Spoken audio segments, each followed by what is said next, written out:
नमस्कार मेरे प्यारे श्रोताओं, आज मैं आपके लिए एक अनोखी कहानी लेकर आई हूँ जो आपके दिल को छू जाएगी।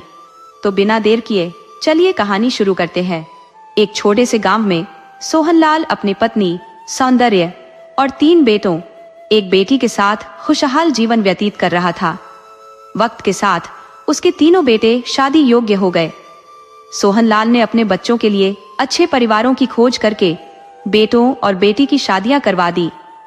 चारों बच्चों का घर बस गया और सोहनलाल अपनी पत्नी के साथ एक सुकून भरी जिंदगी बिता रहा था। उनके पास किसी भी चीज की कमी नहीं थी, संपन्नता हर ओर थी। लेकिन जब तीनों बहुएं घर में आईं, तो समय के साथ बेटे और बहुओं के बीच मनमुटाव बढ़ने लगा। एक दूसरे से पटती नहीं थी और अंततः उन्होंने विभाजन का निर्णय लिया। बेचारा सोहनलाल ये सब चुपचाप देखता रहा। बंटवारे में उसने हर छोटी बड़ी चीज को साफ साफ बांट दिया और तीनों बेटे अपने अपने घरों में जा बसे। अब सोहनलाल और उसकी पत्नी सौंदर्य अकेले रह गए। तीनों में से कोई भी उन्हें अपने साथ नहीं रखना चाहता था। सौंदर्य अब खुद ही खाना बनाती और दोनों मिलकर खाते। धन दौलत की कोई कमी नहीं थी, यहाँ तक कि तीनों बेटों का हिस्सा बांटने के बाद भी उनके पास इतना था कि आराम से अपना जीवन चला सके। पर जो कमी थी वो थी किसी से बात करने की। कोई ऐसा नहीं था जो उनसे दिल की बातें करे। सोहनलाल और सौंदर्य हर सुबह मंदिर जाते और दोपहर को मंदिर के पट बंद होने पर घर लौट आते। फिर सौंदर्य घर के कामों में लग जाती और उसे शाम के 4 बजने तक काम खत्म करते करते काफी वक्त लग जाता। इसके बाद शाम 4 से 7 बजे तक दोनों फिर मंदिर जाते।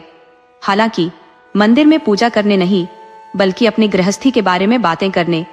सोहनलाल अक्सर सौंदर्य से कहता, सौंदर्य, मेरी इच्छा है कि तू मुझसे एक दिन पहले मर जाए, क्योंकि अगर तू मेरे बाद गई तो तेरी औलादें तेरी बहुत दुर्दशा कर देंगी। सोहनलाल और सडनदेव की गृहस्थी की बातें अक्सर उन्हीं के बीच घूमती रहती।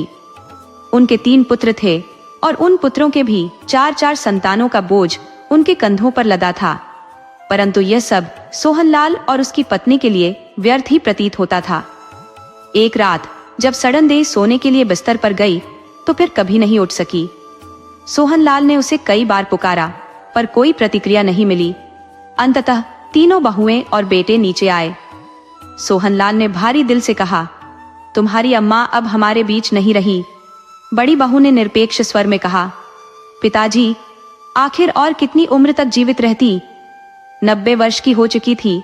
इस उम्र में नहीं जाती तो कब जाती? ये सुनकर सोहनलाल ने बेटों से कहा, थोड़ा सा रो तो लो, आखिर तुम लोग भरा पूरा परिवार हो। मगर तुम में से किसी की आंखों में एक भी आंसू नहीं दिखता। बीच वाली बहू बोली, पिताजी, जब रोने का मन ही नहीं हो रहा तो हम कहां से आंसू लाएं? जबरन तो हमसे रोया नहीं जाएगा। सोहनलाल को यह सुनकर गहरा दुख हुआ। उसने कहा, 4 लोग तो इकट्ठा होंगे, लोग क्या कहेंगे? इतना बड़ा परिवार है और माँ के लिए रोने वाला कोई नहीं। ये कहकर सोहनलाल फूट फूट कर रोया। लेकिन उसकी व्यथा पर पोते पोतियों और बहुओं बेटों ने ठहाके लगाए और उसकी खिल्ली उड़ाई। 13वीं के दिन सोहनलाल ने भव्य ब्राह्मण भोज करवाया और बहुत सारा दान भी दिया, पर तीनों बेटों ने एक भी पैसा खर्च नहीं किया। सबसे छोटी बहू ताने कसते हुए बोली, पिताजी, सब कुछ अम्मा पर ही लूटा दोगे क्या? कुछ अपने मरने के बाद का भी इंतजाम कर लो। हमारे पास इतना पैसा नहीं है कि आपके मरने के बाद उसे लौटा सके। सोहनलाल इस कटुता पर कुछ नहीं बोला, बस चुपचाप सुनता रहा। कुछ ही दिनों बाद सोहनलाल भी बिना किसी को खबर किए संसार से विदा हो गया। वह 3 दिनों से अपने कमरे में मृत पड़ा था और किसी ने उसकी सुध तक नहीं ली। दरअसल बुढ़िया के मरने के बाद से किसी ने एक बार भी उसे एक गिलास पानी तक नहीं पूछा था। एक दिन मंदिर के पुजारी ने बड़ी बहू से पूछा, बाबूजी 4 दिन से मंदिर नहीं आए, क्या उनकी तबीयत ठीक है? इस पर बड़ी बहू ने उनका कमरा खोला तो अंदर से बहुत तेज दुर्गंध आई। पुजारी ने कहा, लगता है तुम्हारे बाबूजी को मरे हुए 3-4 दिन हो गए हैं। पुजारी ने यह बात पूरे गांव में फैला दी। सोहनलाल का शरीर भारी था और कमरे से आ रही दुर्गंध के कारण कोई बेटा उनके पास जाने को तैयार नहीं था। सभी ने रुमाल से अपने चेहरे ढक लिए। बड़े पोते ने उपहास करते हुए कहा, दादाजी, 3 दिन से मरे पड़े थे तो तो कम से कम बता तो सकते थे कि अब मरने का वक्त आ गया है। नगर पालिका का जमादार उधर से गुजर रहा था। बेटे ने उसे बुलाकर कहा, ननकू जरा बाबूजी की कुर्सी बाहर खींच ला। जमादार ने अंदर की दुर्गंध का हवाला देकर कहा, साहब इसमें मेरी मेहनत लगती है, मैं रुपये 1000 लूंगा। रुपये 1000 का नाम सुनते ही तीनों बेटे मुंह बना बनाकर अलग खड़े हो गए। तभी घर के बाहर धीरे धीरे भीड़ जमा होने लगी। सोहनलाल का नाम आसपास के इलाकों में बहुत मशहूर था। एक बड़ा आदमी माना जाता था, क्योंकि उसकी धन संपत्ति की कोई कमी नहीं थी। थोड़ी ही देर में पूरा शहर उसकी मौत की खबर सुनकर उमड़ पड़ा। सोहनलाल हमेशा हर किसी के दुख सुख का साथी रहा था, इसीलिए हर कोई उसकी मृत्यु पर शोक व्यक्त करने आ गया। बाहर की हलचल देखकर घर वालों में चिंता छा गई कि अब तो बदनामी पक्की है। अगर कोई बाहरी व्यक्ति अंदर आ गया तो सब कुछ खुलकर सामने आ जाएगा। तभी बड़े पोते ने अपना दिमाग लगाया और तुरंत एक बड़ी रस्सी का फंदा तैयार कर लिया, जिसे उसने सोहनलाल की कुर्सी में फंसा दिया। उसने कुर्सी के साथ साथ सोहनलाल के शरीर को भी उसी में कसकर जकड़ दिया। इसके बाद 3 और लड़कों ने मिलकर उसे घसीटते हुए बाहर खुले आंगन में ले गए। इस बीच सोहनलाल की तीनों बहुएं रूम फ्रेशनर लेकर उसके कमरे में छिड़काव करने लगी, ताकि बदबू को दबाया जा सके। इसी बीच माँ जी का तिजोरी भी खोल दी गई। तीनों बहुओं ने मिलकर लूटपाट का सिलसिला शुरू कर दिया। अम्मा जी की तिजोरी से भारी मात्रा में जेवर और साथ में 4,50,000 रुपए नकद निकल आए। तीनों महिलाओं में छीना झपट्टी होने लगी। बाहर खड़े लड़के अपनी अपनी पत्नियों को कह रहे थे, धक्का मारो और सारा सामान अपने कब्जे में कर लो, इससे पहले कि दूसरा ले जाए तुम उठा लो। इस अफरा तफरी में कुछ जेवर और पैसे जमीन पर गिर गए, जहां सोहनलाल ने कमजोरी के कारण मल मूत्र त्याग रखा था। नोटों पर भी गंदगी लग गई, लेकिन महिलाओं की छीना झपटी बंद नहीं हुई। जो जिसके हाथ लगा उसने तुरंत उठा लिया। आंगन में पहुंचते ही सोहनलाल की कुर्सी को नीचे पटक दिया गया। फिर चारों तरफ से बॉडी परफ्यूम छिड़का गया और पूरा परिवार चारों ओर से उसे घेर कर बैठ गया, ताकि बाहर तक आवाज न जाए। तीनों बहुएं घूंघट में छिपकर चीखने लगी, पिताजी इतनी जल्दी क्या थी जाने की? कुछ दिन तो बहुओं से सेवा करा लेते। अम्मा जी को गए हुए तो अभी महीने भर भी नहीं हुआ है। पिताजी, अरे पिताजी, अम्मा जी अभी तो रास्ते में ही होंगी और आप भी हमें छोड़कर चले गए। बड़ा पोता अपनी माँ से कहने लगा, माँ आप क्या कह रही हैं? कम से कम सोच समझकर तो बोलिए। बड़ी बहू ने अपना घूंघट उठाया और लड़के की तरफ देखकर गुस्से में कहा, चुप कर कमीने, पहले जाकर गेट तो खोल। लड़के ने गेट खोला तो बाहर खड़े सभी लोग आंगन में आ गए। जैसे ही बाहर के लोग अंदर आए, परिवार वालों ने घड़ियाली आंसू बहाने शुरू कर दिए। अंतिम संस्कार के खर्चे में भी बड़ी मुश्किल से तीनों ने अपने पैसे खर्च किए। 13वीं में केवल औपचारिकता निभाई गई। इसके बाद तीनों परिवार अपने अपने कामों में व्यस्त हो गए।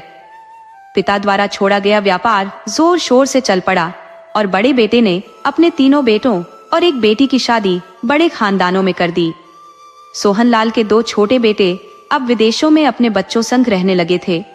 वे कभी कभी ही भारत आते और जब भी आते बड़े भाई के घर नहीं रुकते, बल्कि होटल में ठहरते। भले ही आपसी मनमुटाव था, पर समाज को दिखाने के लिए सब एकजुट होने का स्वांग रचते थे। समय के साथ छोटे भाइयों ने भारत आना भी बंद कर दिया था। जब तक बच्चों की शादियां होती रही, तब तक किसी तरह आना जाना बना रहा। अब ओमदेव, सोहनलाल का बड़ा बेटा, उम्र के इस मोड़ पर पहुंच चुका था और उसकी तबीयत भी बिगड़ने लगी थी। ओमदेव अपने 3 बेटों का कारोबार देखता था, परंतु पारिवारिक विवाद ने उसे अपने पुत्रों का बंटवारा करने पर मजबूर कर दिया। उसने थोड़ा सा धन अपने पास रख लिया था, ताकि बेटी या नातिन के आने पर बेटों से मदद मांगनी न पड़े। ओमदेव का घर विशाल था, जिसमें तीनों बेटे और उनकी पत्नियां अपने अपने परिवारों के साथ रहते थे। घर अभी भी ओमदेव के नाम ही था, क्योंकि उसने छोटे भाइयों को पैसे देकर इसे अपने नाम करवा लिया था। एक दिन कुछ कहासुनी के चलते तीनों बेटों ने अपनी अपनी रसोई अलग कर ली। शुरू में ओमदेव और उसकी पत्नी छोटे बेटे के साथ भोजन करते थे, पर एक दिन छोटी बहू ने ऐसा कड़वा ताना मारा कि दोनों को बीच वाले बेटे के यहाँ भेजना पड़ा। पर वहां भी उनकी ज्यादा दिनों तक देखभाल नहीं हो सकी और अंततः बड़े बेटे का ही सहारा रह गया। अब ओमदेव और उसकी पत्नी इतने वृद्ध हो चुके थे कि चलने फिरने में भी दिक्कत होती थी। उनका खाना अब उसी कमरे में पहुंचने लगा जहां कभी सोहनलाल रहते थे। शुरू शुरू में बहू खुद खाना देने आती थी, लेकिन बाद में यह जिम्मेदारी नौकर पर छोड़ दी गई। जब नौकर गांव चला जाता तो दोनों वृद्धों को बहुत परेशानी होती थी। बहू कभी भी स्वयं खाना देने नहीं जाती थी, बल्कि घर में पाले गए एक समझदार और वफादार कुत्ते के गले में टिफिन टांग देती थी, जो उसे ओमदेव के कमरे में पहुंचा देता। जब तक वे भोजन नहीं कर लेते, वह कुत्ता वहीं बैठा रहता। जब तक झूठा टिफिन वापस कुत्ते के गले में नहीं लटकाया जाता, वह उन्हें लगातार ताकता रहता। एक दिन ओमदेव और उसकी पत्नी ने अपने बेटे को बताया कि कुत्ता उनका भोजन लेकर आता है और बहू उनका जरा भी ध्यान नहीं रखती। बेटा गुस्से में आकर बोला, माँ, अपनी जुबान को काबू में रखिए। वो कुत्ता नहीं है, मेरे बेटे जैसा है। हम दोनों के पास कोई औलाद नहीं है, इसलिए हमने उसे अपने बेटे की तरह पाला है। आज के बाद कभी उसे कुत्ता मत कहना। कुछ ही समय में हम उसके लिए उसकी जैसी एक मादा लाएंगे और उनका विवाह करेंगे। वह कुत्ता नहीं, आपका पोता है। इस बात को समझ लीजिए और अपने मन में बसा लीजिए कि वो आपकी सेवा कर रहा है। धमकाते हुए ये कहकर बड़ा बेटा ऊपर चला गया। ओमदेव की पत्नी झल्लाते हुए बोली, अब यही दिन देखने बाकी रह गए थे। अब कुत्ते को ही पोता मानना पड़ेगा। जब ओमदेव ने यह सब अपनी बेटी को फोन पर बताया तो बेटी का दिल टूट गया। उसे माता पिता के साथ हो रही इस स्थिति पर गहरा दुख हुआ, क्योंकि बेटियों का अपने माता पिता से गहरा लगाव होता है। लेकिन उसकी भी मजबूरी थी। वह संयुक्त परिवार की बहू थी और अपने माता पिता को अपने पास नहीं रख सकती थी। फिर भी वह अक्सर उनसे मिलने जाती रहती थी। आज रविवार था तो बेटी और दामाद मिलने आ गए। जैसे ही बेटी कमरे में घुसी, उसे एक अजीब सी बदबू महसूस हुई। उसने तुरंत पूछा, पापा, ये कैसी बदबू आ रही है आपके कमरे से? ओमदेव ने थकी हुई आवाज में कहा, बेटी, कुत्ते ने लैट्रीन कर दी है। तेरे भाई भाभी को इसकी परवाह ही नहीं है और 3 दिन से कुछ भी साफ नहीं हुआ। तेरी माँ न जाने कितनी बार कह चुकी है, पर कोई सुनता नहीं। मैं जैसे ही खड़ा होता हूँ मुझे चक्कर आने लगते हैं और तेरी माँ की भी सांस फूलती है, इसलिए वह भी ऊपर नीचे नहीं जा सकती। तभी गले में टिफिन लटकाए कुत्ता कमरे में दाखिल हुआ। ओमदेव ने उसके गले से टिफिन निकालकर एक तरफ रख दिया। कुत्ता लगातार अपनी दुम हिलाता रहा जब तक रचना ने उसके सिर पर हाथ फेरकर उसे सहलाया नहीं।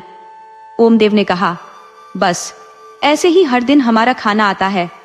जब तक हम खाना खाकर टिफिन उसके गले में वापस नहीं डालते, वह यहीं बैठा रहता है। माता पिता की ये दुर्दशा देखकर बेटी का कलेजा मोह को आ गया। उसकी आंखें भर आईं, पर वह रो नहीं पाई, क्योंकि अगर वह रोती तो माता पिता का दुख और बढ़ जाता। रचना ने कुत्ते से कहा, जाओ भाभी को बुलाकर लाओ। रचना की बात सुनकर कुत्ता सरपट ऊपर भागा और थोड़ी देर में अपनी मालकिन का दुपट्टा मुंह में दबाकर घसीटते हुए उसे नीचे ले आया। अपनी ननद को अचानक देखकर उसकी भाभी के होश उड़ गए। वह हड़बड़ाते हुए बोली, अरे दीदी आप, और ननद के पैर छूने लगी। रचना ठंडे लहजे में बोली, बस करो भाभी, ये झूठी दिखावे की बातें छोड़ दो तो ही अच्छा होगा। क्या तुम्हारे मायके में भी तुम्हारे माता पिता को कुत्ता ही खाना पहुंचाता है? रचना ने गुस्से में भाभी से कहा, तुम्हें थोड़ी सी भी शर्म बची है या सब बेचकर खा चुकी हो? देखो, इस कमरे में 3 दिनों से कुत्ते की गंदगी पड़ी है। बदबू से पूरा कमरा भरा हुआ है। जरा यहाँ बैठकर सोचो, क्या तुम अपने ससुराल में अपने ससुर के साथ ऐसा कर सकती हो? मुझे यकीन नहीं हो रहा कि तुम इतने अच्छे परिवार से हो। भगवान न करे अगर कल तुम्हारे माता पिता के साथ तुम्हारी भाभी ऐसा व्यवहार करे तो तुम्हें कैसा लगेगा? ननद की बातों का विष बहू ने काफी समय से सहा था, लेकिन जब पानी सिर से ऊपर हो गया तो वह कमरे से बाहर भागने लगी।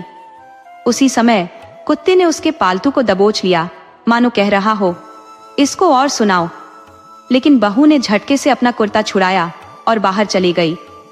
उसने अपने पति के कान में बात डाल दी, जिससे वह बहन के खिलाफ आग बबूला हो गया। इसके बाद भाई और बहन में तीखी नोकझोंक हुई, लेकिन अंततः भाई ने बहन को धक्का मारकर घर से बाहर निकाल दिया। यह देखकर ओमदेव ने अपने पास जो भी थोड़ी बहुत जमा पूंजी थी वह अपनी बेटी को दे दी और कहा, अपने ससुराल के पास कोई किराए का मकान देखो, हम वहीं रहेंगे। ये सब देखकर ओमदेव का बेटा जोर से बोला, तुरंत निकलो यहाँ से। ओमदेव ने खड़े स्वर में उत्तर दिया, मैं नहीं, तू निकलेगा। ये घर अभी भी मेरा है और जो मेरी और मेरी पत्नी की देखभाल करेगा वही यहाँ रहने का हकदार होगा। इतने में दोनों छोटे बेटे भी आ गए और सबसे छोटा बेटा व्यंग्यात्मक स्वर में बोला, पापा जी, आपने तो दादा दादी की सेवा कर उन्हें स्वर्ग भेजा था और अब हमसे यह उम्मीद रखते हो। ये सुनकर रचना ने अपने सारे गहने और पैसे पिता के पैरों में फेंक दिए। ओमदेव की आंखों के सामने सारी दौलत जैसे कुत्ते की गंदगी से सनी जमीन पर बिखरी पड़ी थी। तीनों बहुएं और बेटे उस बिखरे धन पर टूट पड़े, मानो अंधेरे में कोई खजाना पा लिया हो। तीनों भाइयों और उनकी पत्नियों के बीच लात घूंसे चलने लगे। इसी बीच कुत्ता जोर जोर से भौंकने लगा और घर में अफरा तफरी मच गई। रचना रोती हुई वापस अपने ससुराल चली गई, पर थोड़ी बहुत दौलत समेट कर ले गई, लेकिन सबके चेहरों पर कुत्ते की गंदगी और नाखूनों के खरोच के निशान साफ नजर आ रहे थे। अब तक जो कुत्ता टिफिन लेकर आता था उसने भी आना बंद कर दिया। ओमदेव और उसकी पत्नी कई दिनों तक भूखे प्यासे तड़पते रहे, सिर्फ पानी पीकर जिंदा रहने की कोशिश कर रहे थे, लेकिन बूढ़े शरीर में इतनी सहन शक्ति कब तक बची रहती। आखिरकार एक दिन ओमदेव की पत्नी ने इस दुनिया से विदा ले ली। जब बेटों ने अपने पिता की रुदन भरी आवाज सुनी तो वे सभी नीचे आए, लेकिन किसी के चेहरे पर कोई दुख का भाव नहीं था।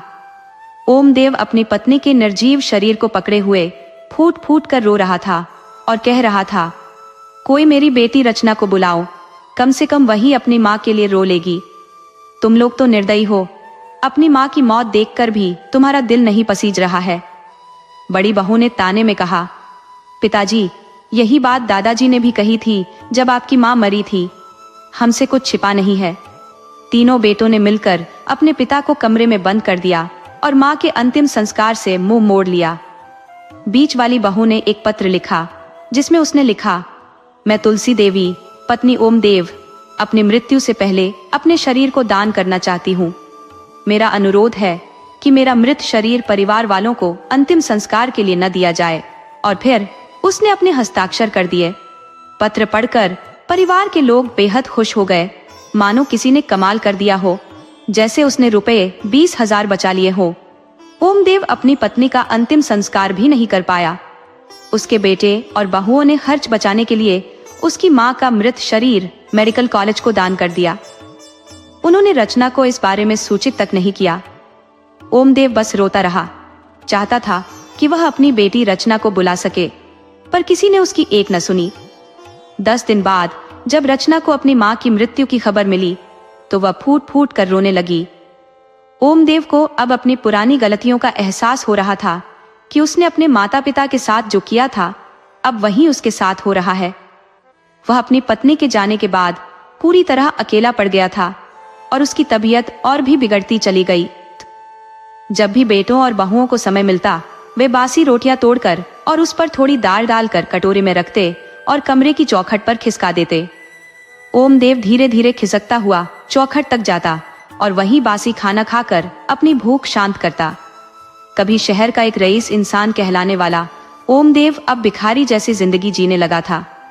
उसके शरीर पर गंदे कपड़े थे, सफेद बाल बेतरतीब बढ़े हुए और उसके नाखूनों में भरी गंदगी बताती थी कि वह कई दिनों से नहाया तक नहीं था।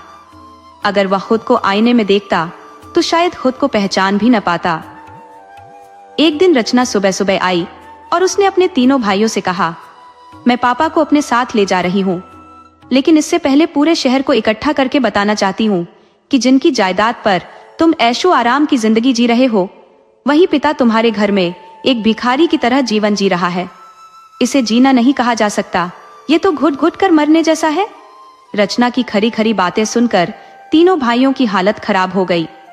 रचना और उसके पति ने मिलकर ओमदेव को नहलाया, उसका कमरा साफ किया और भाइयों को चेतावनी दी, पापा आज से ऊपर तुम्हारे साथ रहेंगे, नहीं तो मैं उन्हें अपने साथ ले जाऊंगी। अगर ले गई तो पूरे शहर को ये बता दूंगी कि तुमने अपने पिता के साथ क्या किया है। रचना की इस धमकी से सब सोचने पर मजबूर हो गए। अंत में सभी भाइयों ने आकर कहा, पापा हमारी जिम्मेदारी है, हम ही उनकी देखरेख करेंगे। बड़े बेटे ने ओमदेव को उठाया और सीढ़ियों से ऊपर ले जाने लगा। उसी शाम रचना और उसका पति अपने घर लौट गए। ओमदेव के जीवन के 3 दिन सामान्य ढंग से बीत गए थे, लेकिन चौथे दिन सबके योजनाओं के अनुसार उन्हें पागल खाने ले जाया जाना तय था। परिवार के डॉक्टर, जो ओमदेव के पुराने परिचित थे, को बड़े बेटे ने बताया, डॉक्टर साहब, माँ के जाने के बाद पापा अजीब अजीब हरकतें करने लगे हैं। घर में तोड़फोड़ मचाते हैं, कपड़ों में गंदगी करते हैं, रात को अचानक उठकर किचन में गैस जला देते हैं और पूरी रात उसके सामने बैठे रहते हैं। कभी कभी साबुन से रात भर हाथ धोते रहते हैं। इतना ही नहीं, जो खाना हम डॉगी के लिए मंगवाते हैं वह भी खा जाते हैं। आखिर ये सब क्या हो रहा है? पापा को क्या हो गया है? बेटे की आंखों में घड़ियालू आंसू झलक रहे थे, मानो वह अपने पिता की हालत पर अत्यधिक चिंतित हो। डॉक्टर सिन्हा, जो परिवार के करीबी थे, ने गंभीरता से जवाब दिया, चलिए मैं देखता हूँ। लेकिन बड़ा बेटा तुरंत बोला, नहीं डॉक्टर साहब, रहने दीजिए। आज सुबह ही उन्होंने घर के 2 लोगों का सिर फोड़ दिया और मेरी पत्नी को सीढ़ियों से धक्का दे दिया। वह तो गनीमत थी कि उसने खुद को संभाल लिया, उनकी हालत इतनी खराब हो चुकी है। डॉक्टर सिन्हा ने कहा, अब इन्हें किसी मानसिक चिकित्सालय में दिखाना होगा, मैं आपको रेफर कर देता हूँ, तुम इन्हें आगरा लेकर जाओ। ये सुनते ही लड़के के चेहरे पर मुस्कान खिल गई, जैसे उसने कोई युद्ध जीत लिया हो। और क्यों न हो, डॉक्टर की सलाह ने उसके लिए मानो गोल्ड मेडल दिला दिया हो। परिवार में सभी लोग खुश थे। उसी रात तीनों बेटे और बड़ी बहू ओमदेव को पागल खाने ले जाने के लिए कार में बैठे। ओमदेव पूरे रास्ते अपने बेटों से अच्छी अच्छी बातें कर रहा था। उसे बताया गया था कि वे उसे दिल्ली में इलाज के लिए ले जा रही हैं। लेकिन जैसे ही वे आगरा पहुंचे, बड़ी बहू ने कहकहा लगाते हुए कहा, न दिल्ली न बंबई, आपको पागल खाने में भर्ती कराने ले जा रहे हैं। बहुत समय से सहन शक्ति की कड़ी परीक्षा लेने के बाद ओमदेव के बेटे ने पागल खाने का नाम सुनते ही उसे ले जाने का निर्णय किया। इस पर ओमदेव जोर जोर से चिल्लाने लगा, मैं पागल नहीं हूँ, मैं पागल नहीं हूँ। मानो हर पागल यही कहता है कि वह पागल नहीं है। लेकिन उसकी बात सुनने वाला कोई नहीं था। पूरी गाड़ी के भीतर वह बेचैनी से तड़पता रहा, लेकिन जवान बेटों के मजबूत हाथों ने उसके वृद्ध शरीर को आसानी से काबू में कर रखा था। गाड़ी पागल खाने के द्वार पर जाकर थमी। ओमदेव और जोर से चिल्लाने लगा, पर उसका चीखना व्यर्थ था। बड़ा बेटा रिसेप्शन पर जाकर डॉक्टर सिन्हा के पर्चे के साथ पागल खाने की फीस जमा करके लौट आया।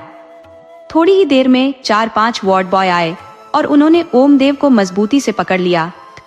वह फिर से छटपटाते हुए चीखता रहा, मैं पागल नहीं हूँ, मैं पागल नहीं हूँ। लेकिन वहां उसकी पुकार सुनने वाला कोई नहीं था। उसे वहां छोड़कर परिवार वापस चला गया और पूरे शहर और रिश्तेदारों में यही अफवाह फैला दी गई कि पापा बहन के पास इलाज करवाने गए हैं। ओमदेव को अब अपनी पुरानी करने का फल मिल रहा था। उसने अपने माता पिता के साथ जो किया था, उससे कहीं अधिक दुखद स्थिति में वह खुद फंसा था। पागल न होते हुए भी पागल खाने की दीवारों में कैद था। एक दिन कोई व्यक्ति अपने मरीज से मिलने आया और ओमदेव ने उसे अपनी बेटी का फोन नंबर देकर विनती की, कृपया इस नंबर पर फोन करके मेरी बेटी से बात करवा दीजिए। मैं पागल नहीं हूँ, मेरे बेटे और बहू ने मुझे यहाँ पागल साबित कर छोड़ दिया है। बेटी से बात होते ही ओमदेव रो पड़ा और सारी सच्चाई उसे बता दी। उसकी बेटी से पिता की यह पीड़ा देखी न गई और वह अपने पति के साथ उसी समय पागल खाने के लिए रवाना हो गई। अगले ही दिन वह अपने पिता को घर लेकर आ गई। ओमदेव ने तुरंत वकील बुलवाकर अपनी संपत्ति अपनी बेटी के नाम कर दी और साथ ही मरने के बाद अपने शरीर को मेडिकल कॉलेज को दान करने का निर्णय लिया। बेटी ने भाइयों को खूब फटकार लगाई और कोठी खाली करने का आदेश दिया। उसने कहा, पापा ने अब तुम्हें इस कोठी से बेदखल कर दिया है और इसे मेरे नाम कर दिया है। तुम सबके पास 3 दिन है इस कोठी को खाली करने के लिए। अगर नहीं की तो तुम्हारा सारा सामान सड़क पर फेंक दिया जाएगा। पापा ने यह भी लिखा है कि इस कोठी को धर्मशाला में तब्दील किया जाएगा और यदि तुम चाहो तो किराया देकर उसमें कमरा ले सकते हो। इस बात को सुनते ही भाइयों के होश उड़ गए। थोड़े दिनों बाद ओमदेव का निधन हो गया और उनका शरीर मेडिकल कॉलेज को दान कर दिया गया। भाइयों को कोठी छोड़नी पड़ी और उसी कोठी में गायत्री देवी धर्मशाला का निर्माण हुआ, जिसके ट्रस्टी ओमदेव की बेटी बनी। ओमदेव के तीनों बेटे किराए के मकानों में भटकने लगे और जैसा उन्होंने अपने पिता के साथ किया वैसा ही उनके साथ भी हुआ।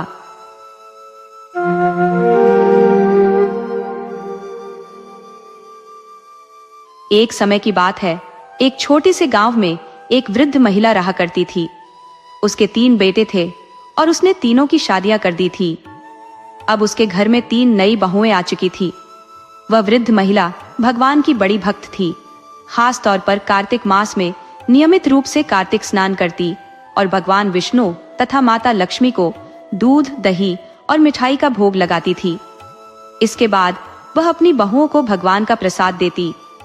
हालांकि तीनों बहुएं प्रसाद तो ले लेती थी, पर उसे कभी खाती नहीं थी। कारण था कि वे अपनी सास से गहरी नाराजगी रखती थी। वे शिकायत करती थी कि उनकी सास सुबह सुबह उन्हें उठाकर कहती थी कि उन्हें प्रसाद तैयार करना होगा और फिर पूजा के बाद बहुत से लोगों को भोजन कराना होगा। इस प्रक्रिया में सुबह से लेकर दोपहर तक वे व्यस्त हो जाती थी। तीनों बहुएं इस काम से बहुत चिढ़ती थी और अक्सर आपस में मिलकर बातचीत करती थी। पता नहीं कब इस बूढ़ी औरत से हमारा पीछा छूटेगा और ये कब दुनिया से जाएगी ताकि हमें आराम मिल सके। छोटी बहू ने कहा, दीदी, यह बूढ़ी हर दिन कोई न कोई नई पूजा करवाती रहती है, जिससे हमारी जिंदगी मुश्किल हो गई है। बीच वाली बहू ने कहा, इसकी वजह से हम अपने बच्चों का ठीक से ध्यान भी नहीं रख पा रहे हैं। उनकी सही तरह से परवरिश नहीं हो रही है। न ही हम उन्हें अच्छा खिला पा रहे हैं, न ही अच्छे कपड़े पहनने को दे पा रहे हैं और न ही उन्हें अच्छे स्कूल में पढ़ा पा रहे हैं, क्योंकि इस बूढ़ी औरत के कारण हमारे सारे पैसे इसी के खर्चों में चले जाते हैं। एक दिन पूजा समाप्त होने के बाद वह वृद्ध महिला सबसे पहले अपने पड़ोसियों को प्रसाद देने गई और फिर अपनी बहुओं के पास आई। लेकिन इस बार तीनों बहुओं ने प्रसाद लेने से इनकार कर दिया। ये देखकर वृद्धा को बहुत आघात लगा। उसने कहा, तुम लोगों ने आज बहुत बड़ा पाप किया है। तुमने भगवान का प्रसाद लेने से मना कर दिया। क्या तुम नहीं जानती कि जो लोग भगवान का प्रसाद नहीं लेते, भगवान उनसे नाराज हो जाते हैं। इतना कहकर वह बूढ़ी माई वहां से चली गई। फिर एक दिन छोटी बहू ने अपने पति से कहा, देखिए जी, हमारे बच्चे अभी छोटे हैं और हमें उनके भविष्य के लिए बहुत कुछ करना है। इसीलिए अब समय आ गया है कि बंटवारा हो जाए। मैं इस बूढ़ी के खर्चों से परेशान हो चुकी हूँ। हमारे सारे पैसे इसी पर खर्च हो जाते हैं। यदि तुमने बंटवारे की बात नहीं मानी तो मैं इस घर को छोड़कर मायके चली जाऊंगी और फिर कभी वापस नहीं आऊंगी। छोटी बहू के इस निर्णय को सुनकर उसका पति, जो बुजुर्ग माँ का सबसे छोटा बेटा था, बंटवारे के लिए राजी हो गया। इसी तरह बीच वाली बहू ने भी अपने पति के मन में बंटवारे की चिंगारी भड़का दी। जब बड़े भाई को इस पूरे मामले का पता चला तो उसकी पत्नी ने भी कहा, हमारी देवरानी सही कह रही है। इस बुजुर्ग के खर्चों से हम सब परेशान हो चुके हैं। इसकी पूजा पाठ कभी खत्म ही नहीं होती। बड़े भाई ने भी अपनी पत्नी की बात मानकर बंटवारे का समर्थन किया।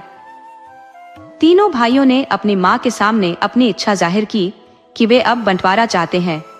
माँ ने उनकी बात सुनकर कहा, जैसी तुम्हारी इच्छा है बेटा, बंटवारा कर लो। फिर बंटवारे के लिए कुछ लोगों को बुलाया गया, जिन्होंने घर की प्रत्येक वस्तु के 4 हिस्से कर दिए, 3 बेटे और 1 हिस्सा माँ के लिए। परंतु लोगों ने बुजुर्ग माँ को थोड़ा कम हिस्सा दिया, क्योंकि वह अकेली थी और उसके खर्चे भी कम थे। लोग बंटवारे के बाद अपने अपने घर चले गए, लेकिन तीनों बहुओं ने कुछ दिनों तक अपनी सास को घर में रखा। कुछ समय बाद तीनों बहुओं ने मिलकर सलाह की, इस तरह के बंटवारे का क्या फायदा जब हमें ही इस बुजुर्ग का ध्यान रखना पड़ रहा है। छोटी बहू ने पूछा, तो अब हमें क्या करना चाहिए दीदी? बड़ी बहू ने कहा, इस बुजुर्ग को घर से निकाल दो। अगर ये कहीं और जाकर रहेगी तो हमें इससे छुटकारा मिल जाएगा। तीनों बहुओं ने ऐसा ही किया। उन्होंने अपनी बूढ़ी सास को घर से बाहर निकालकर एक छोटी सी झोपड़ी में भेज दिया और कहा, अब से यही तुम्हारा घर है।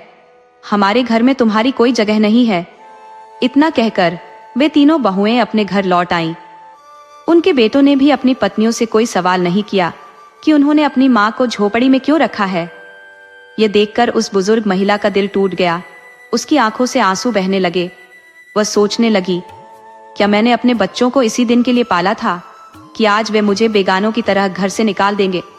वह बूढ़ी माँ झोपड़ी में बैठकर काफी देर तक सोचती रही। फिर अचानक उसकी नजर एक अद्भुत रूपवान युवक पर पड़ी, जिसका चेहरा तेज से दमक रहा था और जिसके हाथों में बड़े बड़े थैले थे। वह लड़का बुजुर्ग माई के पास पहुंचते ही थैले उनके सामने रख देता है। फिर पूछता है, माई, आप कैसी हो? बूढ़ी माई ने उसे देखकर हैरानी से पूछा, बेटा, तुम कौन हो और ये थैले में क्या लेकर आए हो? लड़का मुस्कुराकर जवाब देता है, माई, मेरा नाम कृष्णा है। मैं आपके मायके से आया हूँ। मेरे माता पिता ने मुझे भेजा है। उन्होंने कहा कि आपकी बुआ के घर बंटवारा हो गया है और अब वे अकेली है। उनके बेटों ने उन्हें घर से निकालकर झोपड़ी में रहने को मजबूर कर दिया है। कृष्णा ने आगे कहा, मैं आपके लिए ये सामान लाया हूँ। इसमें खाने पीने की चीजें हैं। आप चिंता मत करो माई, मैं रोज आपके लिए कुछ न कुछ लेकर आता रहूंगा। इतना कहकर वह लड़का चला गया।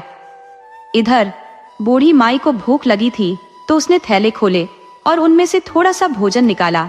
कुछ खाकर उसकी भूख मिट गई। थैलों में खाने की बहुत सारी चीजें देखकर वह खुश हो गई। अब तो रोज उसके लिए अच्छा अच्छा खाना आने लगा और वह तंदुरुस्त महसूस करने लगी। चेहरे पर चमक लौट आई। इसके बाद वह और अधिक पूजा पाठ करने लगी। सुबह और शाम स्नान करके भगवान को भोग लगाती और फिर प्रसाद अपने पड़ोसियों को देती। पड़ोसी उस प्रसाद को बड़े प्रेम से ग्रहण करते और बुजुर्ग माई की बहुत प्रशंसा करते। हर दिन पड़ोसियों को प्रसाद देने के बाद वह अपनी बहुओं के पास भी प्रसाद लेकर जाती, लेकिन बहुएं उसे लेने से इनकार कर देती। ये देखकर माई निराश हो जाती और फिर वापस अपनी झोपड़ी में लौट जाती। एक दिन माई ने अपने पड़ोसियों से कहा, आज कार्तिक पूर्णिमा है, गंगा स्नान का बहुत महत्व है, चलो गंगा स्नान करने चलते हैं। कुछ लोग उसके साथ जाने के लिए तैयार हो गए, क्योंकि वे भी गंगा स्नान में गहरी आस्था रखते थे। सभी ने बड़े प्रेम से पूजा की और बुजुर्ग माई की बातों को मानते हुए गंगा में स्नान किया। माई ने गंगा मैया से प्रार्थना की, हे गंगा मैया, मेरे बेटों और बहुओं को सुखी रखना, उन्हें कोई कष्ट न हो। गंगा स्नान के बाद जो लोग माई के साथ थे उन्होंने कहा, माई, स्नान हो गया, अब घर चलते हैं। लेकिन माई ने कहा, मैं आज नहीं जाऊंगी, कुछ दिन यहीं रहकर गंगा मैया की पूजा करूंगी और स्नान करूंगी। कुछ लोग घर लौट आए, जबकि कुछ लोग बूढ़ी माई के साथ वहीं ठहर गए। इस बीच तीनों बहुओं ने सोचा कि उनकी सास अब खा खा कर बहुत स्वस्थ और तंदुरुस्त हो गई है। उन्होंने योजना बनाई कि चलो उसकी झोपड़ी में जाकर देखते हैं कि आखिर वह कौन सी चीजें खाती है। आज वह घर पर भी नहीं है, यही सही वक्त है तलाशी लेने का। तीनों बहुएं एक साथ मिलकर अपनी सास की झोपड़ी में घुस गई। वहां पहुंचकर उन्होंने देखा कि झोपड़ी में ढेर सारे मेवे रखे हुए थे, खुबानी, बादाम, किशमिश, काजू और हर प्रकार का सुखाया हुआ फल। बुजुर्ग माई की झोपड़ी में किसी चीज की कमी नहीं थी। यह देखकर बहुएं हैरान हो गई और बोली, अरे वाह, यही सब खा खा कर वह हट्टी कट्टी हो गई है। फिर बहुएं अपने बच्चों को बुलाकर कहने लगी, चलो ये सारा सामान अपने अपने घर ले चलो और इस बूढ़ी के लिए कुछ भी मत छोड़ो। अब देखते हैं कि यह औरत क्या खाती है और कितने दिन और जीवित रहती है। उनकी नजर तुलसी दल पर पड़ी, जिसे उठाकर उन्होंने नाली में फेंक दिया और हंसते हुए कहा, अब देखती हूँ ये बुढ़िया अपनी पूजा कैसे करेगी और कैसे गुजारा करेगी। जब इसे तुलसी का पत्ता नहीं मिलेगा तो यह इसी दुख में मर जाएगी और हमारा इससे हमेशा के लिए पीछा छूट जाएगा। जैसे ही उन्होंने तुलसी दल को नाली में फेंका, एक अजीब घटना हुई। तीनों बहुएं गद्दी बन गई। वे अपनी नई हालत पर चीखने लगी और पछताने लगी, सोचने लगी, हमने यह क्या कर दिया। अपने के पर गहरी पछतावा महसूस करते हुए वे घर की ओर लौटने लगी और गधे के रूप में ही अपनी भाषा में रोते हुए आपस में बात करने लगी। बच्चे जब अपनी माओं को इस हाल में देखते हैं तो वे भी रोने लगते हैं। तभी उनके पति घर लौटते हैं और देखते हैं कि उनकी पत्नियां गद्दी बनी हुई है। ये देखकर वे क्रोधित हो जाते हैं और डंडा उठाकर उन्हें मारने दौड़ते हैं। गुस्से में आकर 2-4 डंडे भी मार देते हैं। तभी गद्दी बनी बहुएं रोने और चिल्लाने लगी, हम गद्दी नहीं है, हम तो तुम्हारी पत्नियां हैं। ये सजा हमें हमारे कर्मों की वजह से मिली है। लेकिन उनके पति समझ नहीं पाए, क्योंकि गद्दी की भाषा वे नहीं समझते थे। वे तो बस डंडा लेकर उन्हें पीटते रहे, जबकि बहुएं गुहार लगाती रही, हमें मत मारो। हमारी क्रियाओं की तीव्रता में वृद्धि होते ही बच्चे अपने पिता के पास आए और बोले, पिताजी, इनको मत मारो, ये तो हमारी माँ है। ये सुनकर पिता अपनी पत्नी को पीटना बंद करते हैं और उनसे पूछते हैं, आखिर यह सब कैसे हुआ? हमारी माताएं गांधी कैसे बन गई? तब बच्चों ने बताया, दादी माँ गंगा स्नान करने गई थी। इसी बीच हमारी मम्मी दादी माँ की झोपड़ी में गई और उनका सारा सामान अपने घर ले आई। वहां कुछ भी नहीं छोड़ा, यहाँ तक कि दादी माँ का पूजा स्थल जहाँ तुलसी दल रखा था उसे भी उठाकर नाली में फेंक दिया। जैसे ही मम्मी ने तुलसी दल को नाली में फेंका, उसी क्षण वह गांधी बन गई। बेटों की यह बात सुनकर पिता अत्यंत दुखी हो गए। वे सोचने लगे, अब क्या किया जाए? हमारी पत्नी गदिया बन गई है, अब वह दोबारा हमारी पत्नी कैसे बने? तीनों पतियों की यह परेशानी दिन ब दिन बढ़ती गई। एक दिन भगवान विष्णु तीनों बहुओं के घर साधु का रूप धारण कर पहुंचे। तीनों बहुएं, जो अब गांधी रूप में थी, घर में गंभीर मुद्रा में बैठी थी और उनके पति बेहद परेशान थे। बच्चे भी रो रहे थे। साधु महाराज के आगमन पर पतियों ने उनका अत्यंत सम्मान किया और उन्हें घर में बिठाया। तब साधु महात्मा जी ने पूछा, बेटा, ये बच्चे क्यों रो रहे हैं? तीनों बच्चों के पिता ने अपनी व्यथा सुनाई। साधु महाराज, हमारी पत्नियों ने हमारी वृद्ध माँ पर अनगिनत अत्याचार किए। हम कभी उन्हें रोक न सके और ये हमारी सबसे बड़ी गलती रही। अब हमें सबसे बड़ा दुख इस बात का है कि हमारी पत्नियां गति बन गई है। आप हमें कोई ऐसा मार्ग दिखाइए कि हमारी पत्नियां फिर से स्त्री रूप में लौट आए। भगवान विष्णु के रूप में आए साधु ने गंभीरता से कहा, बेटा, तुमने सच कहा। तुम्हारी पत्नियां अपने कर्मों के परिणाम स्वरूप ही इस स्थिति में आई हैं। उन्होंने अपनी सास को अपार कष्ट दिए, उसे घर से निकालकर झोपड़ी में भेज दिया, और जो स्त्री अपनी सास को कष्ट देती है उसे इसी तरह का दंड भुगतना पड़ता है। इन्होंने तुलसी दल का अपमान किया और उसी क्षण भगवान ने इन्हें गांधी बना दिया। तीनों बहुएं साधु महाराज के सामने सिर झुकाए रो रही थी, जबकि उनके पति सहायता की याचना कर रहे थे।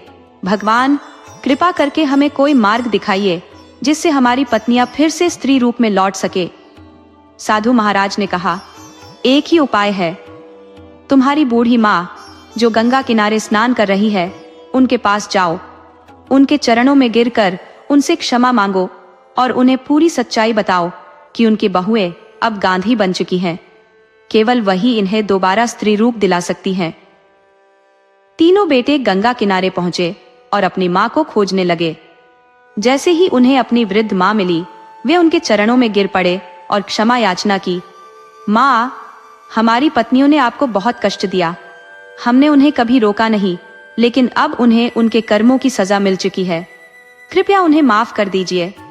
वृद्धा माँ ने जब सुना कि उनकी बहुएं गति बन गई हैं, तो वह चकित रह गई। उन्होंने चिंता व्यक्त की और तुरंत अपने बेटों के साथ घर की ओर चल दी। घर पहुंचते ही तीनों बहुएं, जो अब गांधी बनी थी, अपनी सासू माँ के चरणों में गिर गई और फूट फूट कर रोने लगी। तब साधु महाराज कहने लगे, हे माँ, जिस तुलसी दल की तुम पूजा करती थी, उसका अपमान इनकी बहुओं ने किया है और इसी कारण यह तुम्हारी बहुएं गधियों में परिवर्तित हो गई है। बूढ़ी माँ ने समझ लिया कि यह साधारण साधु नहीं, स्वयं भगवान विष्णु है, जो साधु के रूप में प्रकट हुए हैं। वह तुरंत उनके सामने हाथ जोड़कर कहने लगी, हे प्रभु, मेरी बहुओं ने गलती तो की है, लेकिन अब सबसे बड़ा दुख मेरे लिए यही है कि ये गद्दी बन गई है। आप ही कोई उपाय बताइए जिससे यह फिर से अपनी स्त्री रूप में लौट सके। साधु महाराज ने कहा, माँ, इनकी स्त्री रूप में वापसी के लिए 1 वर्ष की प्रतीक्षा करनी पड़ेगी। ये सुनकर बूढ़ी माँ ने पूछा, कैसे प्रभु? साधु महाराज बोले, ये तीनों बहुएं 1 वर्ष तक प्रायश्चित करेंगी और तुम्हारी सेवा करेंगी। फिर जब कार्तिक मास आएगा, तब तुम्हारे बेटे कार्तिक स्नान करेंगे और तुम्हारे साथ पूजा करेंगे। जब कार्तिक पूर्णिमा आएगी, तब इन बहुओं को, जो अब गधिया बन चुकी है, गंगा किनारे ले जाकर उन्हें स्नान करवाना।